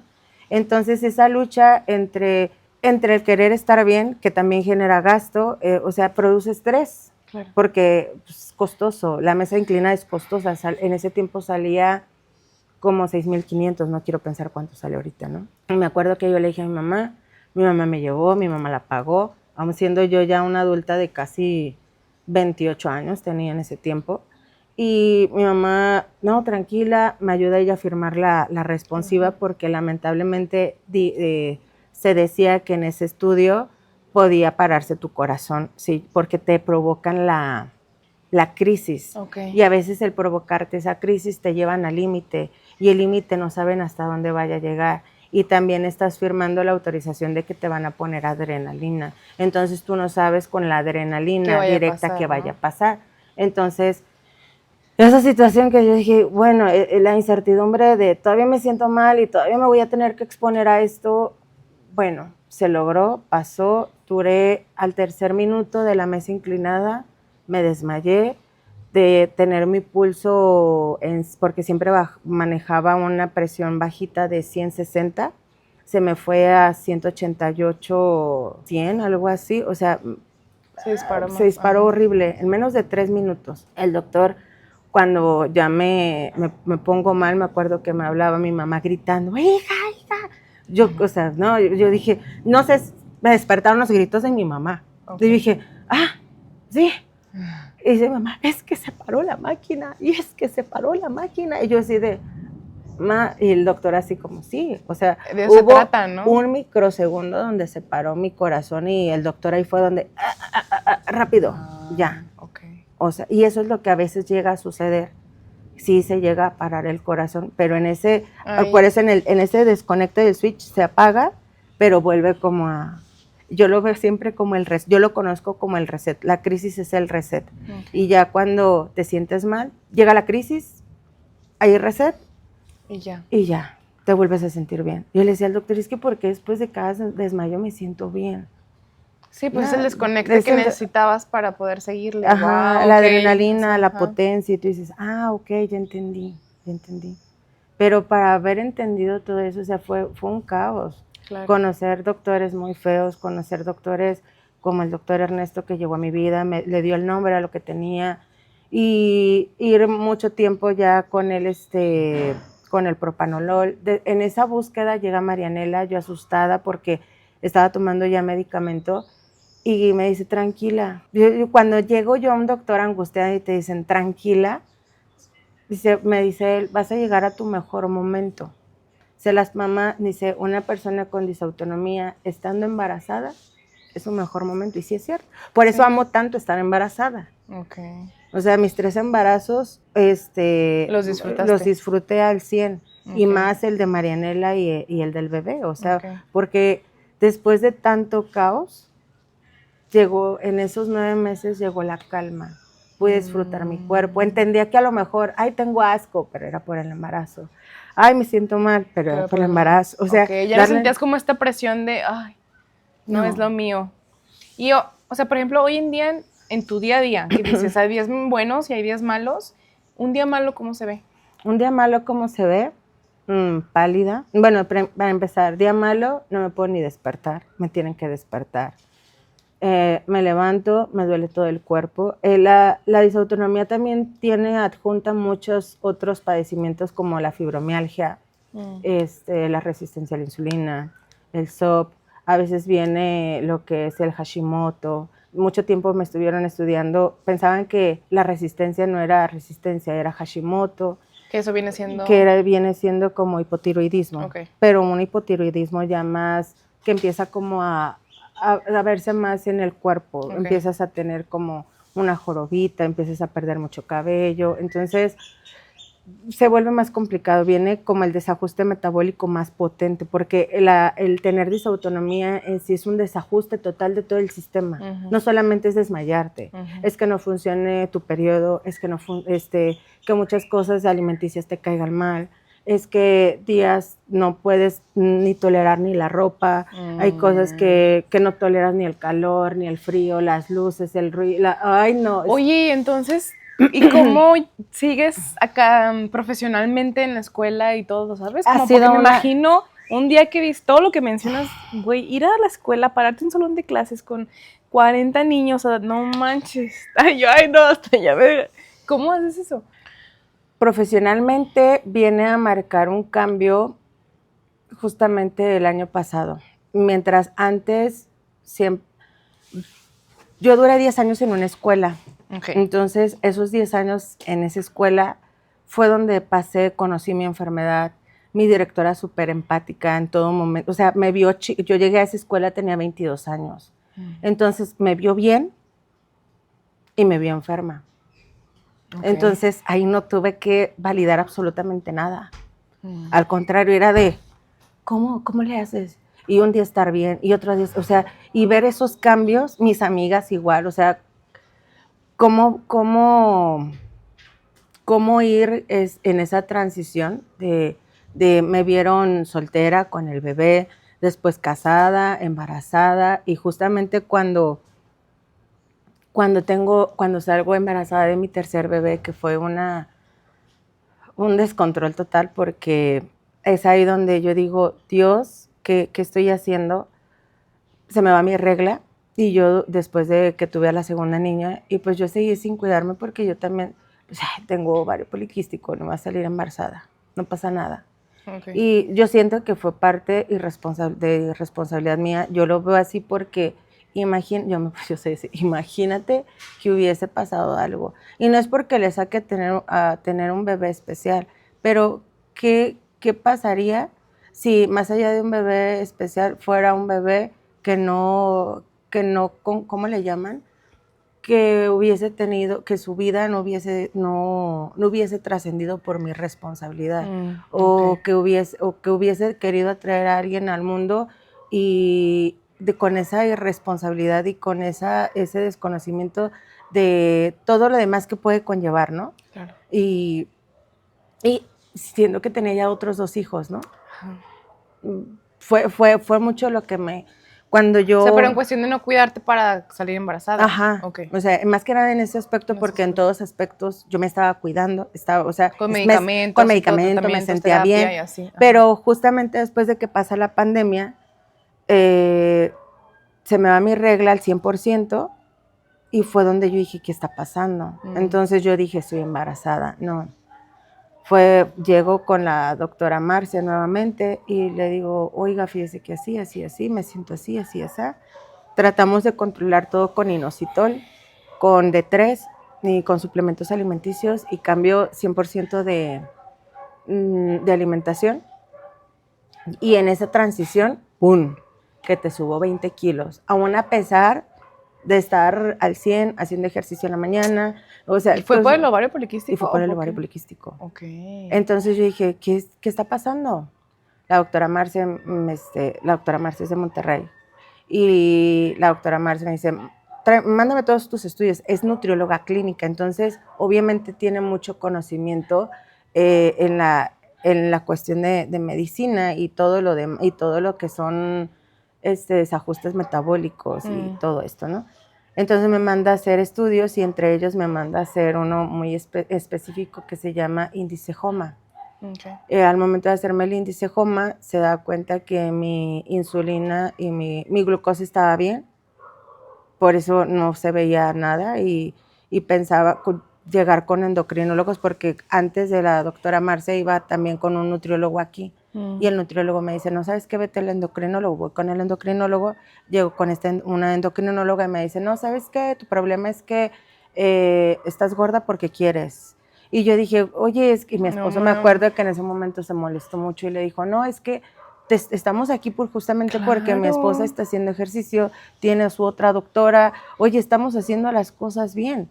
O sea, un nutriólogo la trata aquí, otra nutrióloga la trata en otra, o sea, no le encontrábamos lógica a lo que estaba sucediendo. Entonces subo esos 20 kilos y la doctora me manda a hacer ese estudio, pero cuando llego con esa endocrinóloga, para ella no valía nada. ¿Cómo te sentiste ahí? Ay, horrible, me sentía mal. Yo dije, es que ahí fue cuando volvió a resaltar el trastorno alimenticio, y dije, sí, es que estoy gorda por mi culpa. Okay. Entonces empecé a dejar de comer, y días donde me ponía en hambruna, así le llama la doctora, me ponía en hambruna mucho tiempo, y después cuando me daba la ansiedad, me daban mis atrancones. Y aún a pesar de que estaba alimentándome bien, y ya fue cuando me dijo la doctora Marce, Monse, estamos en riesgo de que esto se vuelva más problemático, necesitamos que te vayas con la endocrinóloga, pero yo sé que es muy difícil encontrar un endocrinólogo que no esté centrado en el peso, y ahorita si yo te mando con cualquier endocrinólogo del mundo, te va a tronar más la existencia de lo que está. Claro. La doctora Marcy siempre ha sido una doctora muy, muy empática. Aparte de que tiene disautonomía, es como, no sé, es una curita. Yo escuché el episodio con ella. Es un curita, sí. Fue un curita para mi corazón y para validar todo lo que sentía. Entonces me manda con una endocrinóloga en Playa del Carmen. Ojalá hubiese viajado a Playa del Carmen, ¿verdad? Pero no viajé. Le hablé, le hicimos videollamada y entonces ella ya me dice, ¿sabes qué? Vas a tomarte, me dio metformina, me dio hierro porque también tenía anemia, o sea, obesidad y con anemia, ¿no? Qué raro. Es que una descomposición intensa que tenía, sí. O sea, en todos los mis estudios eran un caos. Okay. Entonces ya la endocrinóloga me dice, tranquila, tómate la metformina, es una metformina de liberación prolongada, vas a estar bien, ya con la alimentación, tú tranquila, nada más no dejes de ir a terapia. Y yo, ok, o sea, porque algo que te drena todo esto es el alma, o sea, claro. Porque tú dices, estás luchando con tu cuerpo y aparte también con tu emoción y con ese duelo de querer estar bien. No, y es que aparte, con la doctora Marcia platicamos el capítulo pasado, ¿no? Y yo lo he dicho siempre y es que, y trato de demostrarlo de la actitud, güey, la actitud lo hace todo y si no estás bien emocionalmente, pues los tratamientos, las cirugías, la medicina, pues no te va a servir porque emocionalmente debes, siento que es eso, ¿no? Desde adentro hacia afuera es empezar a sanar. Y yo era lo que he venido también trabajando en terapia que digo, no manches, es que pese a cualquier cosa de la pierna, esto, el otro, güey, pues hay que ver el lado positivo sin, obviamente, vivir los duelos y este momento de decir, ay, chillar y así, pero de repente sí decir, ok, ¿no? Vamos y tengo un motivo por el cual salir adelante o por el cual echarle las ganas. Me imagino que tus niños también, ¿cómo han forjado para ti, pues, no sé, esta motivación, ¿Cuáles ¿sabes? niños? Mis niños de la escuela, mis hijos. Tus hijos. Mis hijos. Y ahorita vamos a lo de la también escuela. mis hijos son o sea, yo siempre veo a todos así, bueno, ¿no? A todos. Pero en sí para mí mis hijos han sido una gran fuerza de resiliencia. Okay. Yo tengo mucho en mi cabeza la resiliencia. Okay. Pero la resiliencia también no quiere decir que voy a tener poder absoluto. Okay. Es esa adaptabilidad de aceptar y de decir, estoy bien, hago todo y me dice mi esposo, ¿por qué en un día quieres hacer todo? Le dije, amor, es que yo no sé si mañana voy a estar bien. Entonces, me causa mucho conflicto el no concretar las cosas que tengo planificadas cuando ando con la mejor actitud, ¿no? Y cuando ya se viene asomando la crisis es como de... ¡Ugh! Entonces mis hijos para mí hay días y todo, o sea, han sido días como de puente a la crisis, o sea, como llego, escribí justamente un cuento para entrar a un concurso de secretaría, de un cuento de las mujeres de maestras innovando, ¿no? Y hablo en ese cuento acerca de cómo impacta tanto el ser mamá y ser maestra, ¿no? Y cómo llegas a la casa y desbordaste ya tanta energía en la escuela y llegas a la casa y me acuerdo que describo una escena donde apoyo la cabeza en la puerta, los escucho atrás de la puerta porque escuchan la camioneta cuando llego, mamá, y yo nada más estoy así de...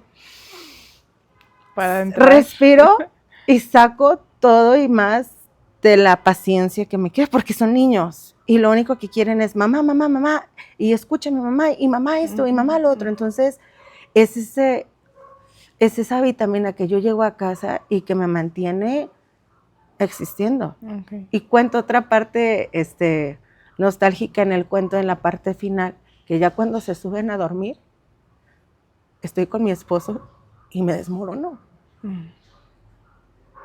Porque es el único espacio donde puedo verme vulnerable. Y es pero a pesar de que él tiene su humanidad, yo me pongo a pensar, digo, porque él se casó conmigo aún sabiendo que estaba enferma. Como dice él, yo no sabía que iba a venir, o sea, yo sabía que estabas enferma, que te desmayabas, pero no sabíamos que iba a venir todo esto, ¿verdad? Y si ha sido obviamente no ha sido miel, han sido espacios donde te doy tu espacio de humanidad, te doy tu espacio de empatía, y si es así como de, y justamente en este espacio de empatía, cuando salgo embarazada de Marquito. Salgo embarazada de Marquito, por eso se llama igual que su papá. Y asustados entre lo que vaya a pasar, le digo, amor, y es que me dices, que pase lo que tenga que pasar, amor, no vamos a poder, o sea, no lo vamos a poder controlar, ya está aquí. Ok. O sea, ¿te daba miedo que viniera especial o así? No venía, y más allá de que viniera especial, el hecho de venirle a dar la vida a un niño y hacerle la vida complicada. Ok, porque todo lo que estabas pasando. Sí, yo digo, no inventes, si se supone que cuando mi mamá me tuvo estaba sana, imagínate yo ahora estando enferma y tener un hijo en estas condiciones, ¿cómo? O sea, si yo así me siento, ¿cómo va a estar mi hijo? O sea, era como esta preocupación de qué impacto va a tener todo esto que está pasando en mi bebé, ¿no? Platico con la doctora Marci, doctora Marci, es que estoy embarazada y así, y me dice, tranquila, otra vez, respira, ya llegó el momento, el espacio, y Monse, te embarazaste, señal de que todo está funcionando bien. Tienes este break de 9 meses para tomar fuerza, para estar bien, aprovéchalo, cuídate, descansa, no nos vemos, come lo que quieras.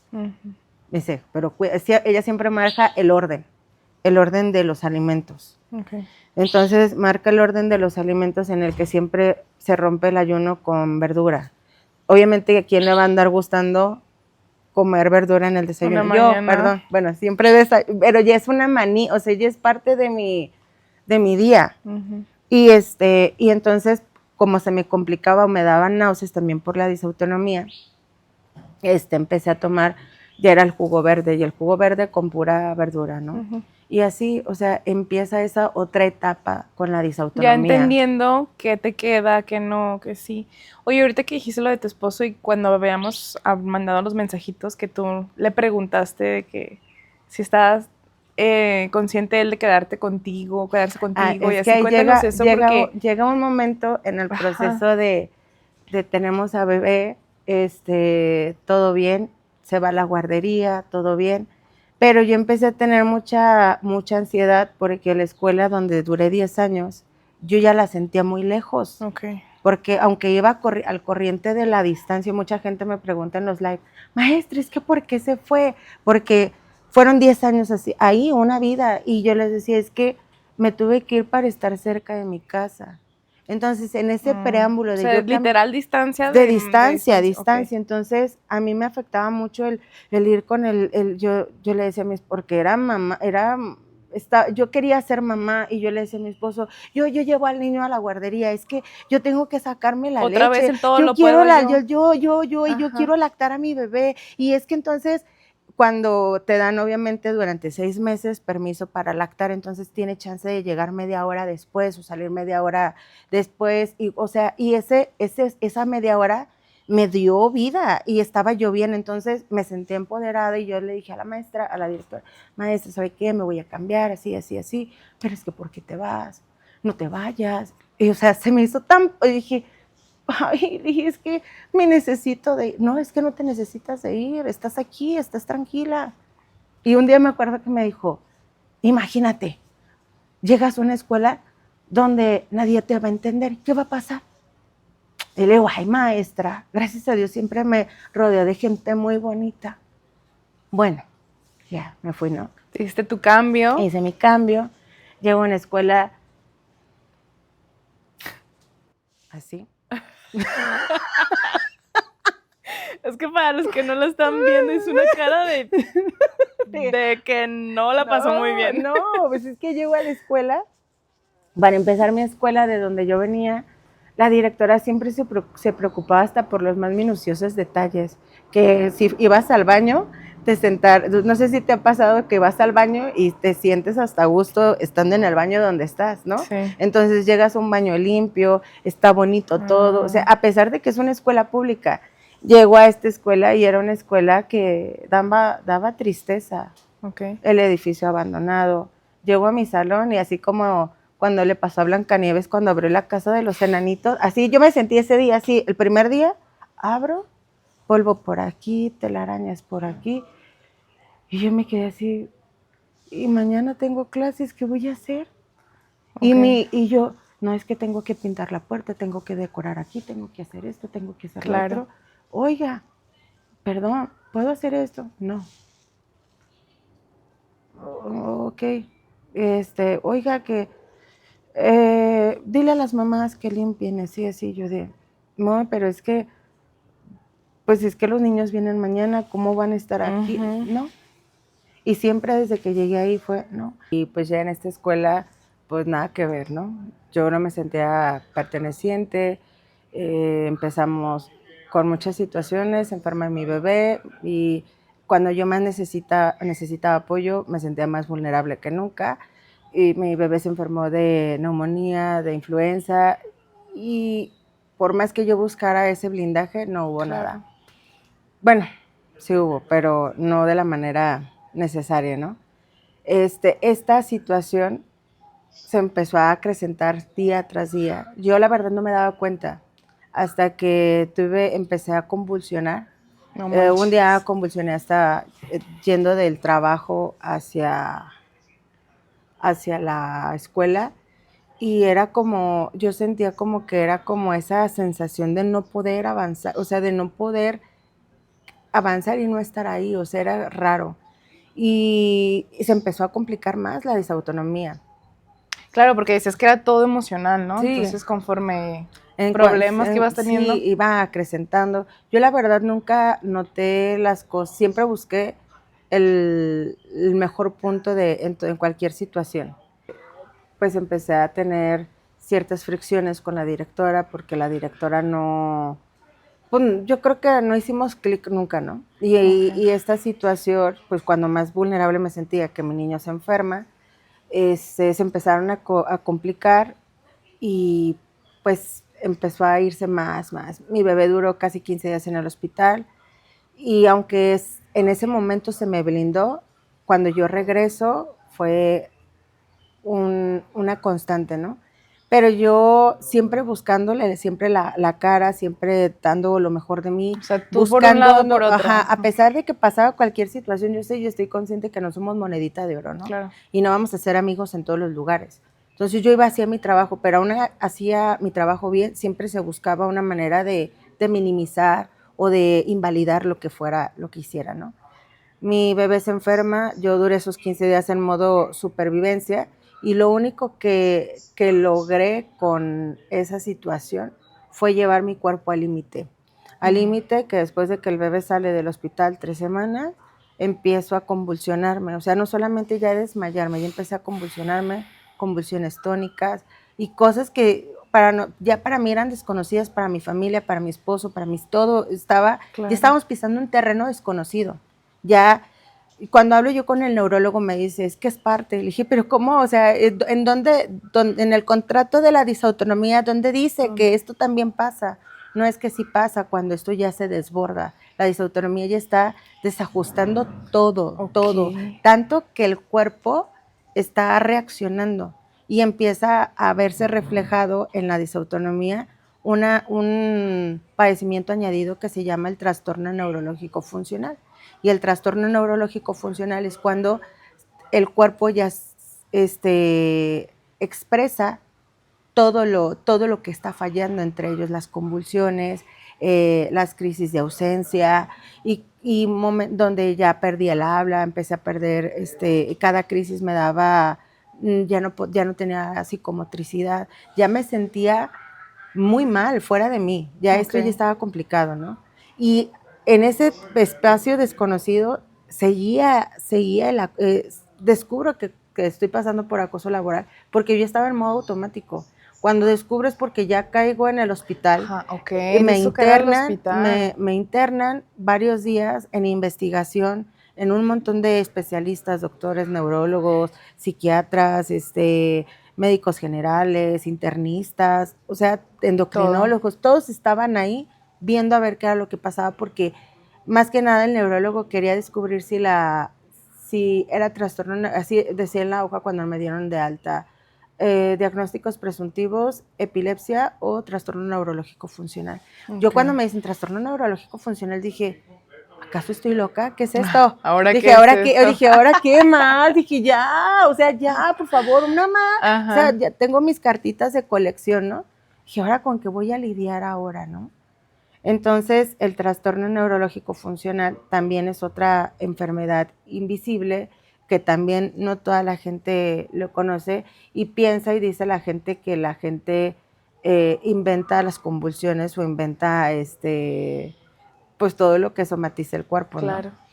Y pues la realidad es que no es, o sea, ¿cómo vas a inventar una convulsión? No manches. Y más cuando ya te lleva como tanto tiempo. No, ahorita no recuerdo bien, pero hay un químico que cada convulsión, en las convulsiones salen los estudios. Entonces es ahí donde dicen, mira, si está elevado esto, te investigo, porque en verdad ahorita no lo traigo en la es algo, es un espacio que ahorita apenas estoy terminando de adaptarme a la disautonomía y ahora esta cosa nueva que yo digo, ¿de dónde pero salió? sí la tienes entonces. Sí, ya, o sea, ya está diagnosticada y ya está tratada, me estoy siendo tratada. Hoy justamente te decía que empecé a ir a neuromodulación, que es terapia intracraneal de corriente directa y va directamente al cerebro.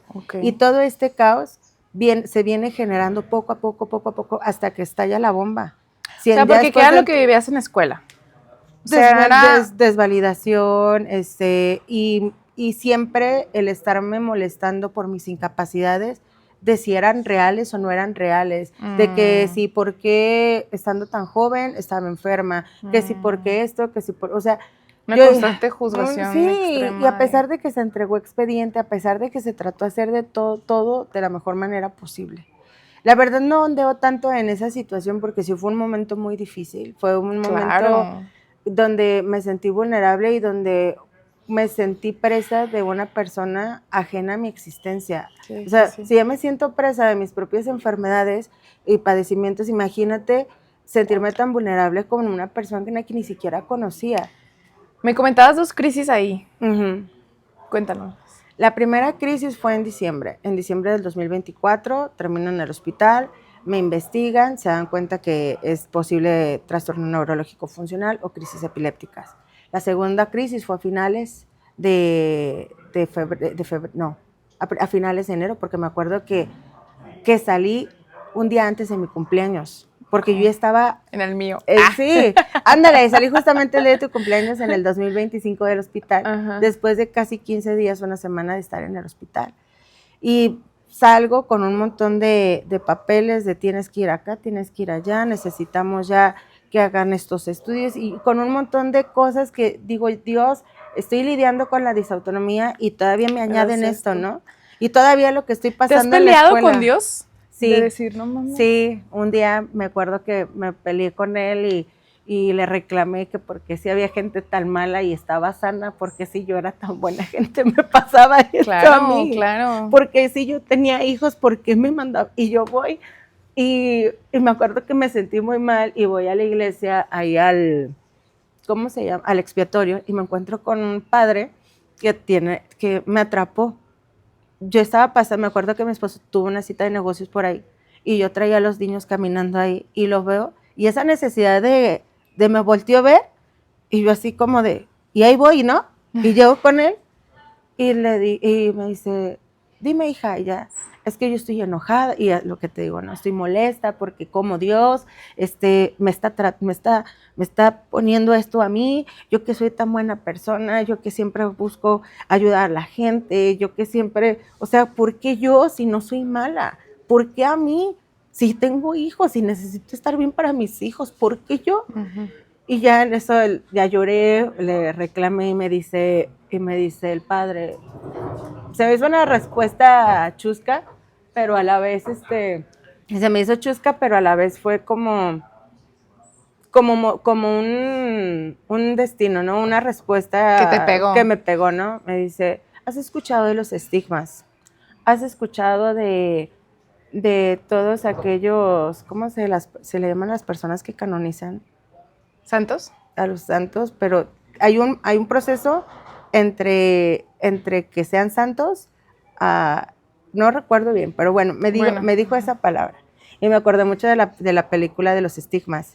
¿Sí no sé, no. Es una película donde a una chica le salen todos los estigmas que tuvo Cristo, ¿no? Y cuando él me decía, es que Dios escoge a sus mejores guerreros, y yo así de, dice, y a ti te tocó cumplir una penitencia por algo, para algo. Tienes un propósito importante en esta vida. Okay. Y yo me quedé así de, sí tengo ese propósito. Entonces ya le dio sentido. Y lo tomaste, y o sea, lo tomé con sentido, le di ese sentido. Y dije, ok, deja de llorar, basta.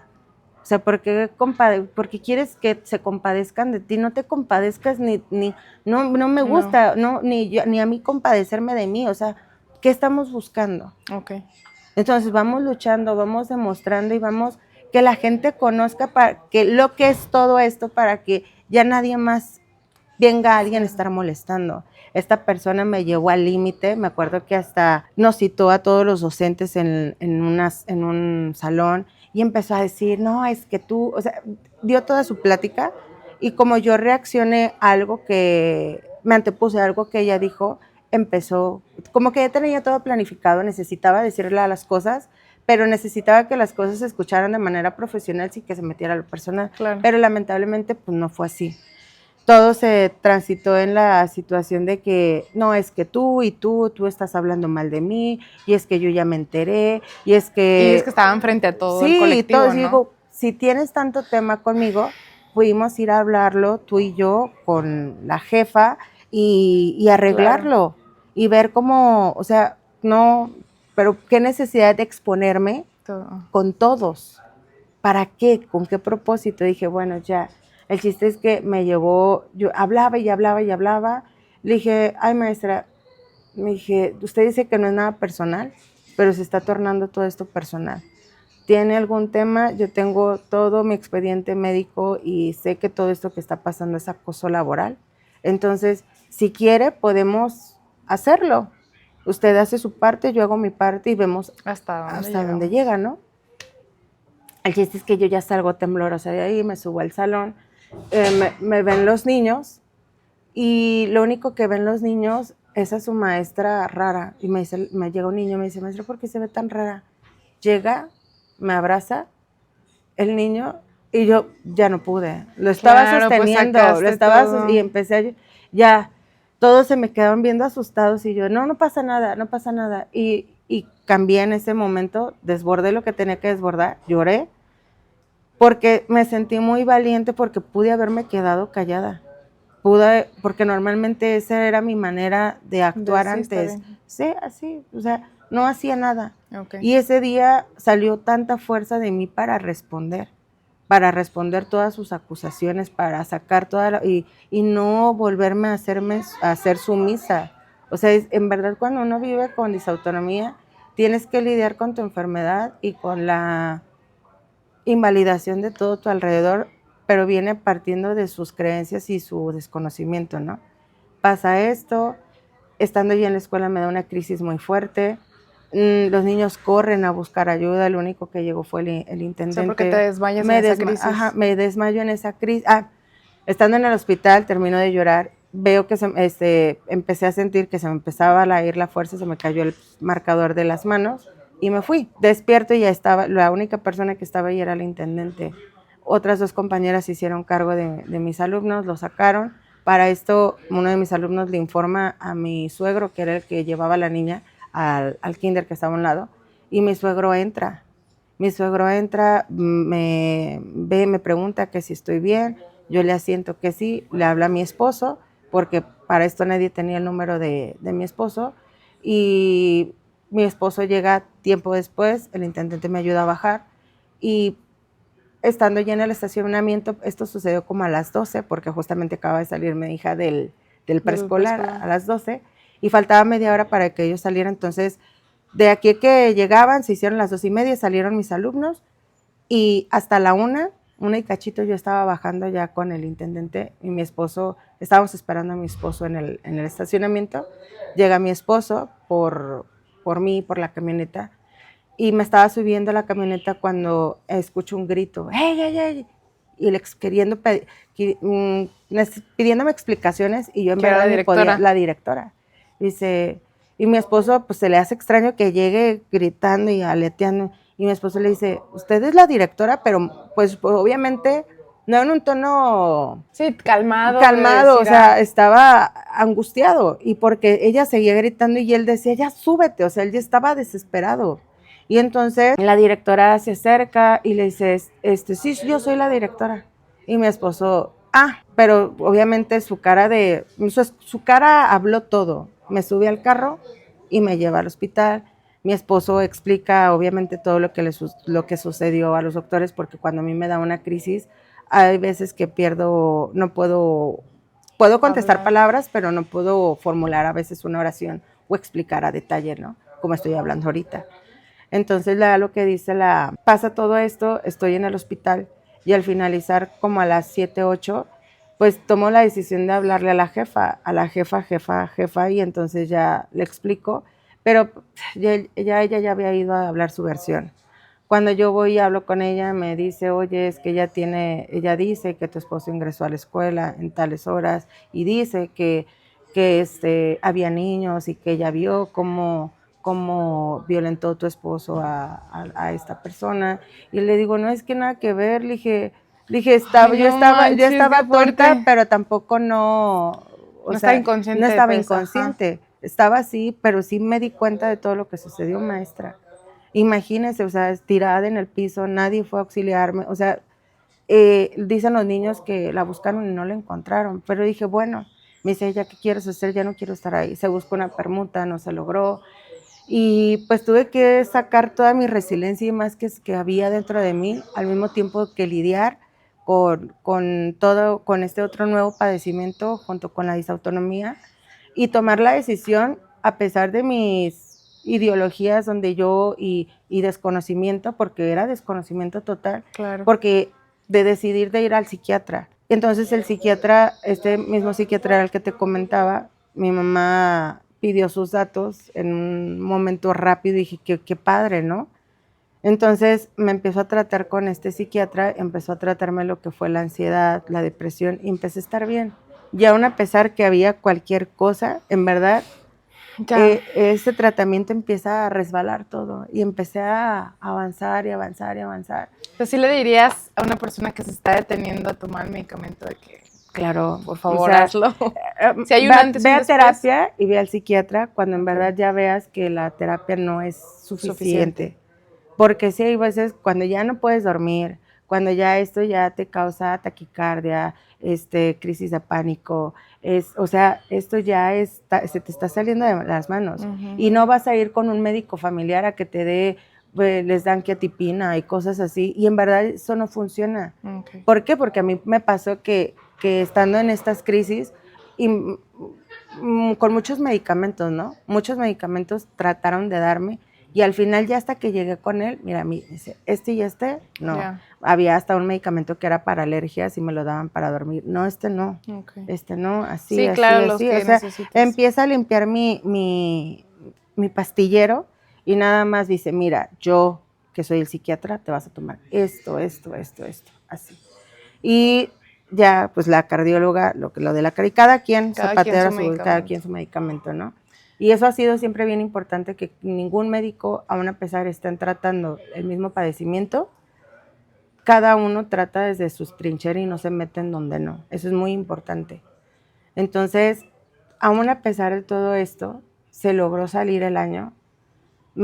Yo había metido mi cambio en enero, esperando, porque yo me quería ir sin aspavientos. Claro. Yo me quería ir en modo silencioso y digo, bueno, ya, pero no se logró. No, ella quiso hacer mucho ruido y se respeta, está bien, qué padre, qué bonito. ¿Qué aprendes de esa situación? Me llevo en que aprendí a hablar, me acuerdo, me lo dice mucho un amigo, Monse, hay batallas que no todas las personas pueden luchar por ti, tú las tienes que enfrentar. Ese es un gran aprendizaje, el tener que hablar. Y el que si yo no hablo, y la otra, lo que siempre te digo, el no suponer, no creer. O sea, si tú no dices algo, si tú no te defiendes, y no hay necesidad de gritar para defenderte, que se escuche tu voz, que haz ruido, hazlo fuerte, no hay ningún problema. Entonces, todo esto me lleva a un lugar y a un espacio ahora, a estar cerca de mi casa, a conocer personas vitamina, una lucesota grandota, que todos los días la veo y ella trae también su propia batalla, ella sufre de fibromialgia, que la acompaño porque yo también tengo a veces estas crisis de fibromialgia de mucho dolor, porque también la disautonomía está acompañada de muchas cosas. Claro. La disautonomía no es solamente, ay, traigo taquicardia, me desmayo y ya, no. Viene acompañado de un sistema totalmente desregulado por todos lados. Sí, que vean en otro capítulo para que entiendan toda la cuestión que va. Sí, o sea, no es solamente decir, tengo disautonomía, no, es todo lo que conlleva. Hoy en día, ¿cómo ves tu vida?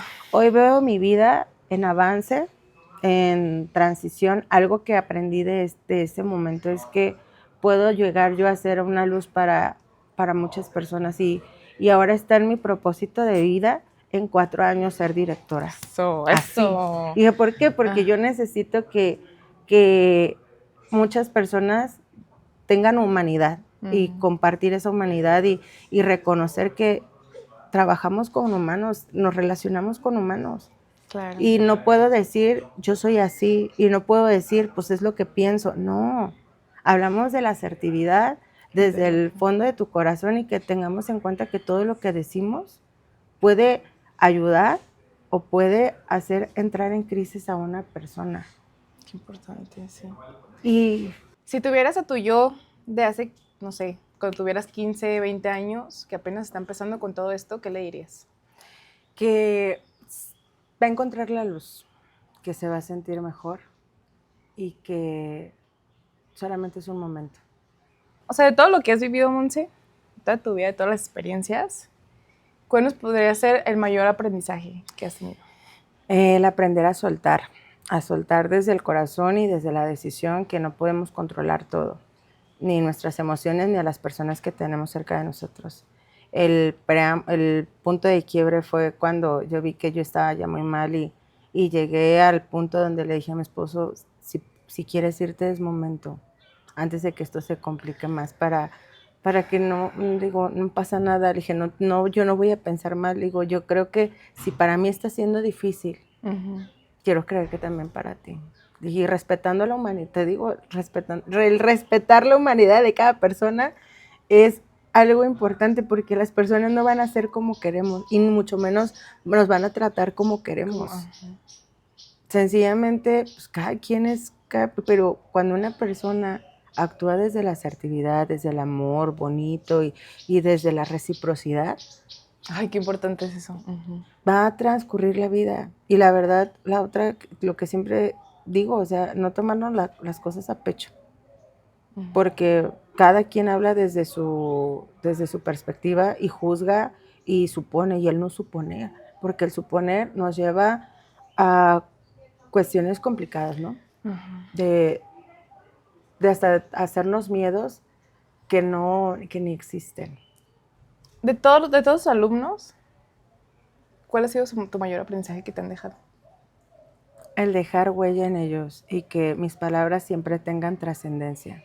Okay. El saber que lo que yo les digo, como te dije hace rato, puede ayudarlos o puede tronarles la existencia.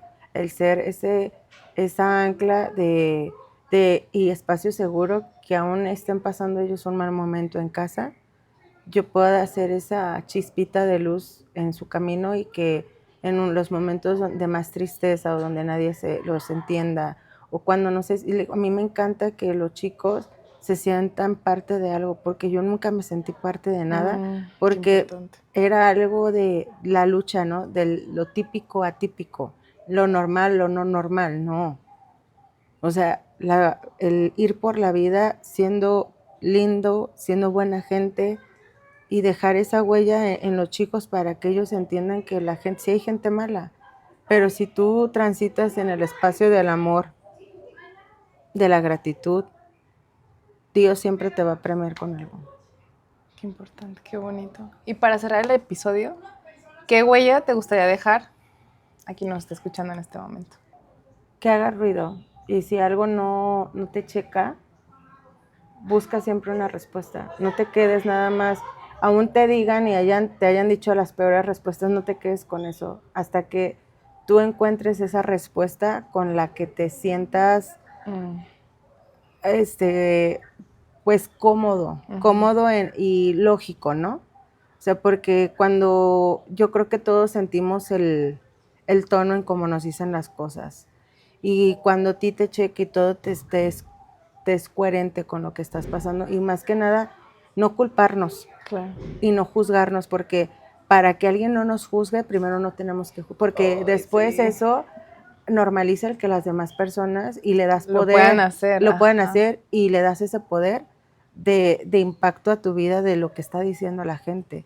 Y aún seas súper buena gente y aún hagas todo súper bien, la gente siempre va a hablar. Y más cuando tu brillo es, te digo, el brillo de las personas siempre le incomoda a la gente que está apagada, te digo, ¿no? Sí, claro, te chupan la energía. Te chupan la energía y buscan hasta que te encuentran. Y cuando te encuentran, que ese brillo, o sea, siempre mi mamá siempre me ha dicho, hija, aún estés contestando de manera educada algo que no te parece, sonríe. Wow. Sonríe. O sea, imagínate, dices una grosería y... Con eso cerramos. Sí. Muchísimas gracias por estar aquí. Debo decirles que esta es la tercera vez que grabamos este episodio por cuestiones técnicas. Entonces, neta, gracias por el tiempo, gracias por volver a contar tu historia, por vulnerabilizarte y contarme cada detalle, cada duda. La verdad es que yo te dije a ti en un momento y no sé si ya lo comenté o no, pero lo de la desautonomía viene gracias a ti y a esta necesidad de informar. Entonces, volvemos a lo mismo. Para mí es muy importante que las personas que están viendo esto no juzguen a las personas que tienen padecimientos invisibles, porque así como Monse, hay muchísimas personas que tú no sabes lo que hay detrás de su historia, y a seguir adelante, ¿no? Y yo te decía hace un momento en la otra grabación que el que todo esto que tú estás pasando, creo que ahorita te impulsa de una manera y, por ejemplo, a mí me llama mucho la atención, ¿no? De que quieres ser directora y lo de la escritura de tu libro y lo de la música, que lo voy a dejar, no lo platicamos aquí tanto, pero lo voy a dejar para que te sigan en este proyecto de Monara. Uh-huh. Y entonces, el saber que se puede seguir adelante y el que tú también ahorita, o sea, yo te lo estoy diciendo a ti, neta te admiro un chingo y quiero verte el día de mañana decir, yo, chíllate, el día de mañana decir, no manches, Ari, ya soy directora, logré esto, estoy haciendo esto, mis hijos, ¿sabes? Como que qué impresión y qué alegría poder, pues, conocerte y conocer parte de tu historia y quiero que esto se trascienda, pues, y que entiendan que caras vemos, historias no sabemos. Entonces, el respeto, la empatía y, como dices, la actitud ante las cuestiones de la vida es muy importante y esto, pues, va de parte de Huellas que Vuelan, ¿no? Entonces, muchas gracias. Muchas gracias a ti y en verdad eres correspondida con la admiración. Desde chiquita siempre has mostrado esa interés, esa alegría y eres un faro de luz para muchas personas. No. Algo de todo este proyecto que yo traigo, eres un gran impulso. Y ha sido yo así como de... Y es que yo, o sea, el hablar, quitándonos el caos y el qué dirán, porque era algo que me detenía mucho, del qué dirán. Pero digo, ay, van a hablar. Siempre van a hablar. Entonces, qué mejor que en vez de estarles contando a cada rato mi historia, mejor que le pongan repetir y compartir. ¿Quieres saber mi historia? Ten. Sí. O sea, porque el estar contando todo esto no es fácil. Llegar a este punto de... No, sí se necesita. Es un gran proceso. Sí, la verdad lo reconozco porque, o sea, yo tengo muchas personas que quiero invitar y me dicen, no me siento lista. Y es que no, o sea, no es fácil, yo creo, y bueno... Lo he vivido, ¿no? El vulnerabilizarte, aparte, no sabes ni quién te está viendo.